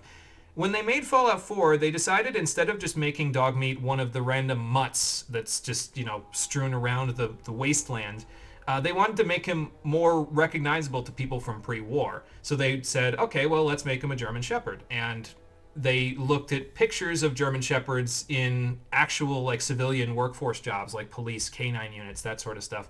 And they said, okay, well, this is helpful for when he's attacking, but we don't want him to be an attacker first. We want him to be a traveling companion first, and then an attacker second, a combatant second.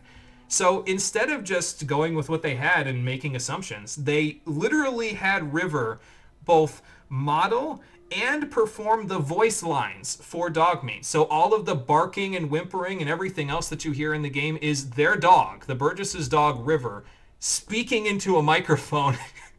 It's really cool. Like, this is one of the best dogs in any video game, to be honest, because they went to so much depth to make him essentially a real dog in a video game. It's really cool. I like the development process they did with River and then making Dogmeat. Unfortunately, River did in fact pass away in 2021, which is kind of poignant because my German Shepherd that this playthrough is dedicated to passed away in 2022.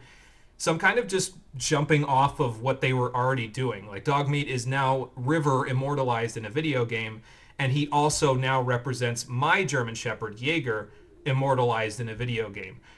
And as a result of that, we're basically going to have Dogmeat forever. He's going to be in the party for basically the entire game. There's one section that I don't think I'll take him with me on because I couldn't do that to him, even if dogs in this world, in the Fallout universe, don't really suffer from radiation poisoning according to the lore, but I still couldn't do it to him. What the hell was that? Was the random junk shuffling, or is that just me? Oh well. But yeah, anyway, so we're going to have him with us basically forever. There are other... Uh-oh. What the hell are those things supposed to be? Alright, be careful, buddy. Where'd they go? Oh, I see one. Ow. Asshole. Just keep swinging. Oh my god, there's a million of them. Okay, hang on, buddy. Well, I know what we're having for dinner tonight. Jesus Christ. Where the hell did they come from? I'm going to take their hides and their teeth. Bone isn't exactly hard to come by in this game, but hides are leather, and leather is really nice to have in the early game. Most of the armor that you'll find in the early game is made out of leather, and I'm going to use it for not only armor, but also the camping gear is mostly made out of leather. So it's pretty good at the beginning of the game. So I'm going to try to take all that, even though it's a little on the gruesome side. So, oh yeah, and also another thing about the dog, his behavior is also modeled after River a little bit. He likes to wander ahead of you and then look back and see if you're still following him. Kind of like that. So, yeah, I just like how much attention to detail went into his creation. He'll fetch items because River would also like wander up to people and grab items when they would go on walks with the developers. It's just such a nice little story to me. It makes my cold little heart warm up a little bit. So, yeah, that mole rat had a wonder glue. That is lucky. I guess I glossed over it, but that is a good find. So, very nice. Yeah, the power of radioactive bears compels you to murder things with big sticks. So, it's very nice. I probably should check the workbenches here. I don't really need it. I don't need the settlement at the moment. Ooh, rat poison. I don't need the settlement at the moment, but every time you check a workbench, the settlement becomes available for you to do things at, including, store items, store magazines, build stuff. So I don't really need it at the moment, but it might be worth it to grab the stuff just to see what junk they've got stored in the workbench there, now that I don't have to worry about things killing me around. Ooh, 3 more money and some cigarette packs. Cartons even. I've smoked before. I would know the difference between a pack and a carton. I should. I haven't smoked before, but I should probably know the difference between a pack, which is like 12 cigarettes, and a carton, which is several of those. So, oh good, 2 jet and a chem cooler. Fun. Somebody was having fun back here. Welcome, Red Rocket employee. October service logs, business entries. Let's see what they were getting up to in October. Okay. This is mostly the standard stuff. Her husband must have been the one that was doing this. He was mostly no nonsense. He was also a war vet. But Charlotte and the wife of the person that... I haven't decided their last name yet. I was going to make their last name O'Callahan, but there's kind of an actual Callahan spelled slightly differently that lived in Sanctuary that I just completely glossed over and forgot about. I might just say they're the O'Callahans anyway and roll with it. But basically, she met this person at the construction site that's nearby. And they ended up being fast friends, and they ended up going to the shooting range together. She kind of admired the woman, to be honest. She was older than her, but she lived a life that Charlotte was like, no, she's pretty damn cool. And so now I'd like to believe that what she's doing now in the post-apocalypse is kind of her way of paying it forward and saying, well, you taught me a few things about how I could, do things I hadn't done before, like I never had held a gun before I went to the range with you, so now maybe I'll pay it forward a little bit. Alright, so let's see what junk they had in here. Oh, okay, it's a good thing I checked because they have adhesive, so that's very, very nice. Take all, please! I might use this place as a storage facility later on as well, but we'll see. I think I leveled up, didn't I? Can I, oh no, that's just in a tab thing. So let's go here. I did level up, so let's level up, shall we? Alright, so like I said, I have all my perks planned out up to level 40. I tried to spread some things out so that I wasn't, like, going all in on certain things, because that's a problem that I sometimes have with this game where I'll kind of try to evenly spread them out, but I'll forget about like one thing, and then I'll be like, oh, okay, well, for level 31, 32, and 33, I'm just leveling 3 points into this. So I tried to spread it out so we wouldn't be getting too much too fast. We'll see if it works out. First thing I want to do, though, is I want to grab the Armorer perk. That's fairly nice. It will allow me to deck out any armor that we find, but more importantly, it allows me to use another mod that will help out with Best Boy over here. So we're going to go look at that right now. What's my time? 7:07. Perfect. We are just about at time anyway.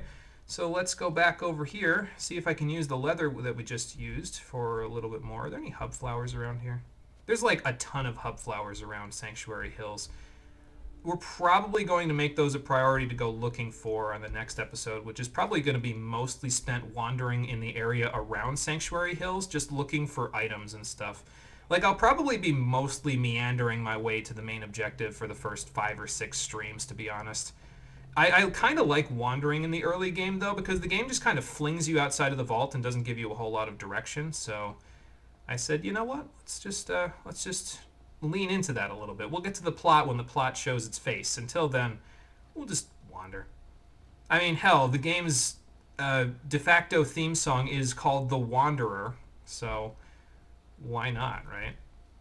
I haven't visited Concord, so I don't think Codsworth will have any new dialogue about it, so I think I'll wait. You know what I didn't do, though? I didn't go drink from the river. Let's go drink from the river. Stand in for river. So I can top off my HP by sticking it in with the rats. Oh, what the hell? Where did you come from? Serana, is that you? Never mind. We've been invaded by a radroach. No, seriously, where'd that guy come from? I mean, I'm glad. Now I have enough to make another cooked radroach, but, you know, not so good.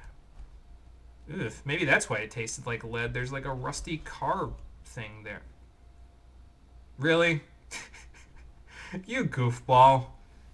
Another reason, by the way, why I knew this was the perfect game as a tribute to my own German Shepherd is because Dogmeat is just an absolute goofball in this game. He just kind of does stuff, and it's just silly. Every time I watch him do silly stuff, it always puts a smile on my face. So I said, no, there is no other game. It has to be this one. It has to be Dogmeat standing in for Jaeger, because Jaeger himself was also an absolute goofball. He'd just do whatever the hell, and it was funny most of the time then too. So I said, no, it's got to be this one. So yeah, they put a lot of work into making him likable, and I appreciate all the work that they did with it, because it turned out exactly right. It made him very, very likable, like just absolutely silly and the best boy. Like he makes me want to protect him in every way possible, you know, which is exactly what he should do. So maybe I'll store the new jumpsuit in here for now, and I'll just scrap the old one if I can. I'll store the suit in here for now too, because I'm not using it for anything.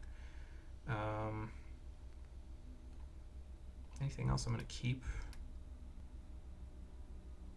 I mean, any pre-war money, but I don't think I found any, did I? Oh no, I did, in the cash register. Never mind. So that's cool. We're not going to deck out any of our armor or weapons just yet, though. I don't have the gun nut perk, which is probably going to be my next level, is taking the gun nut perk rank 1, so I can deck out this pistol to be something specialer than it actually is at the moment. So, even though I know specialer isn't a word, but you know what I mean. So, let's see. So the hide, it's 1 leather each, so it's only 6 leather, but that should be enough for all the stuff that I need, I think. I need to make a tent, I need to make a dog bed, and I need to make... what else? I can make a fire pit too, I suppose. There's no like warmth or cooling system like in survival mode in Skyrim with the camping mod. It's basically just a really lightweight, you can plop a tent down anywhere kind of a mod. So yeah, that's what it does basically. That thing is floating where it's standing, isn't it? Yes, it is. Maybe we move this a little bit. So it is not floating so much. Like we go like this and we just kind of slide, shimmy this way a little bit. Maybe not so much that I clip into the post there, but you know. All right, take the jumpsuit. Can I scrap this? Yes. Just turns into the same thing everything else does, but you know, that's fine. Speaking of floating, his doghouse is also floating. Randomly. Maybe I need to stick this somewhere else too. Like closer to level ground. Maybe there. Does it float there? I couldn't see it floating before because, well, it was too dark. But, yeah, it floats there too. I feel like I'm not really gonna win with this. I think it's gonna clip no matter what I do. Maybe if I move it over here, it won't clip. Like, no, I can still see it clipping there. So I'll just plop it down, I think. It's fine. As long as he can go into it, that's the important thing. So, alright, let's make more stuff. Grilled radroach. Hang on, I need to actually press E on that. We can make some MORAD chunks. You need 2 of each to get those, and those will give you plus 5 AP for 15 minutes. Those actually do work, by the way. It only gives you the plus 5 AP, so it's not something weird like the Yao Guai roast. It's really only the Yao Guai roast that have that weird issue with them in terms of the glitch. So don't worry about the other food items being ridiculous. They aren't as ridiculous as this one. So, all right, let's make some camping gear, shall we? We can make other stuff. And actually, one of the other things is in the utility menu. It's the other mod that I have, the K9 harness. So we're going to make that too. But before I make that... No, you know what? Actually, I would rather not camp at first. I'd rather have this first, although this doesn't really need anything. I just need armor rank 1, some cloth, lead, and steel. I like this mod in particular because it gives Dogmeat a little bit of tactical body armor. I know I'm cooking it. It's a little weird, but it's really cool. I actually really enjoy this mod as well. It's by the same guy. I think it's his name on YouTube is Fading Signal, if I remember correctly. He made both the camping mod and the tactical armor, body armor mod for Dogmeat. And let's see if I can get him in the light so I can kind of show what it looks like. Hey, over here. Come here, buddy. I gotta trade with you. I don't have a teddy bear for you just yet. We'll look for one. That's another priority next time. We need to look for a teddy bear. So there you go. Yeah, protect the doggo. Very good mod. Yes, exactly. All right, so it's olive drab right now, but it gives him an extra protection against several things. It gives him protection against ballistic damage, which is the shield. Poison damage, which is the droplet, not electric damage, energy damage, which is the lightning bolt, and radiation damage, which is the radioactive thing down there. I don't think I want the olive drab, though. Let's see what it looks like on him first. Yeah, I mean, it's not bad. I think I'd rather it just be jet black, though. You can actually change the look of it from the armor workbench, so I'm going to unequip this for now and then grab this from you so I can give you a different color. The other mod that I used for that was more of a patch, to be honest, but it allows you to wear have Dogmeat still wear bandanas over top of this without anything clipping, so it's kind of nice. You can give him patches on them as well, including patches that we wouldn't even know exist yet, like the Minutemen or the Railroad, or really weird ones like Riley's Rangers that don't even exist in this game, but yeah, it's fine. We don't need to worry about that. But you don't have to pay anything to change the color, so that's kind of nice. We'll just change it to black tactical because that's kind of nice as well, I think. We can put pouches on it as well, and it's not really a whole lot of stuff. I don't really like the little backpack on the back of this one, though. It makes it look too bulky for him, so we'll just do the side pouches. And now we can change the pouch color as well. Do I want these to be olive drab or make them something else? Should I make them gray? I like them gray and see what they look like. If they don't look good, I'll just make them black tactical. And what else? Anything else? I don't think so. Riley's Rangers is a blast from the past. Yeah, the guy who made this mod has been playing Fallout since like Fallout 1 basically came out. So he's been a fan for a long time. Hey, yo, where you going, buddy? Move here. Were you exploring? Were you out exploring, you crazy guy? Hang on, I got something for you. Let's see how this looks. Okay.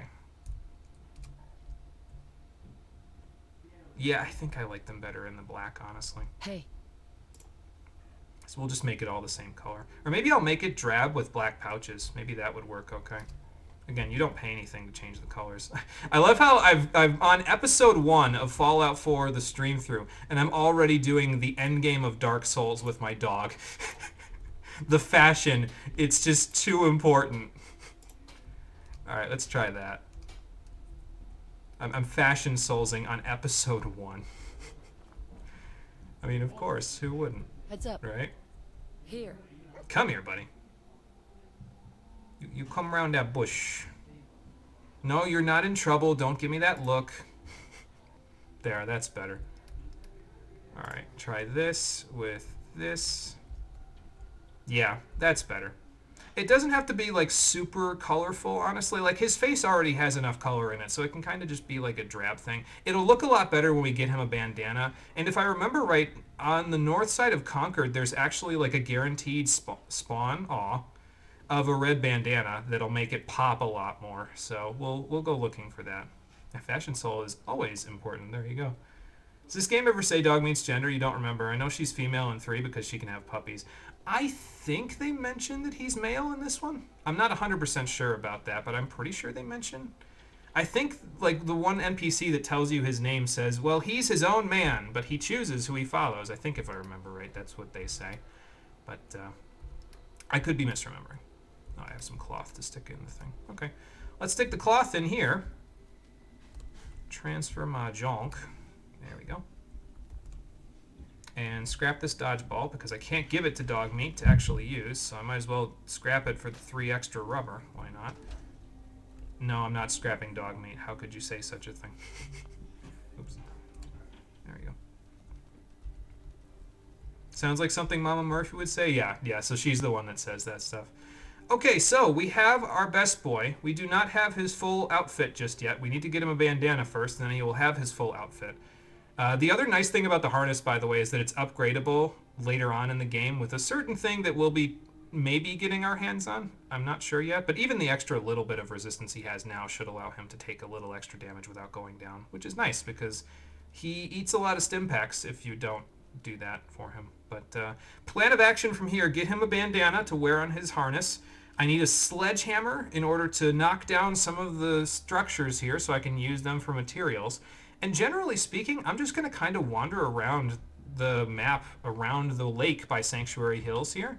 I know it says to go to investigate Concord, and we'll go do that. But yeah, we'll probably make that a part of our little round trip. We'll just kind of go all the way around the lake, see what we can find. See if we can find some scrap for our weapons and armor and stuff like that, and then just take stock of it on the next episode of Fallout 4, the Stream Edition, which will be happening on Saturday at 4:30 p.m. Eastern Daylight Time. Say goodbye, Dogmeat. He's not going to say goodbye. Maybe I'll also build the camping stuff first thing next time because I currently don't have it, and I kind of got over the top with the K9 harness. Or maybe I should build it now. What time is it? 7:20. Oh, we've got a little time. I'll build it now so I don't forget, because I'll forget if I build the first thing next time.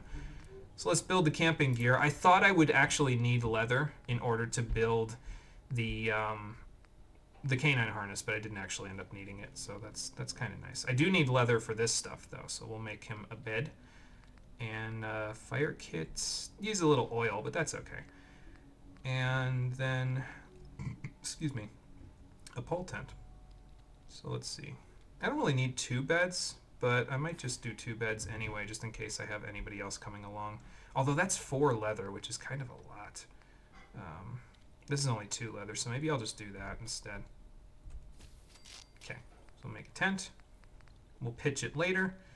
I'll get a fire kit to start with. You need to make a bunch of these because they only last a certain amount of time, but thankfully I don't think we're going to need these for a little while yet, so I'll just make 1 for now so I have it.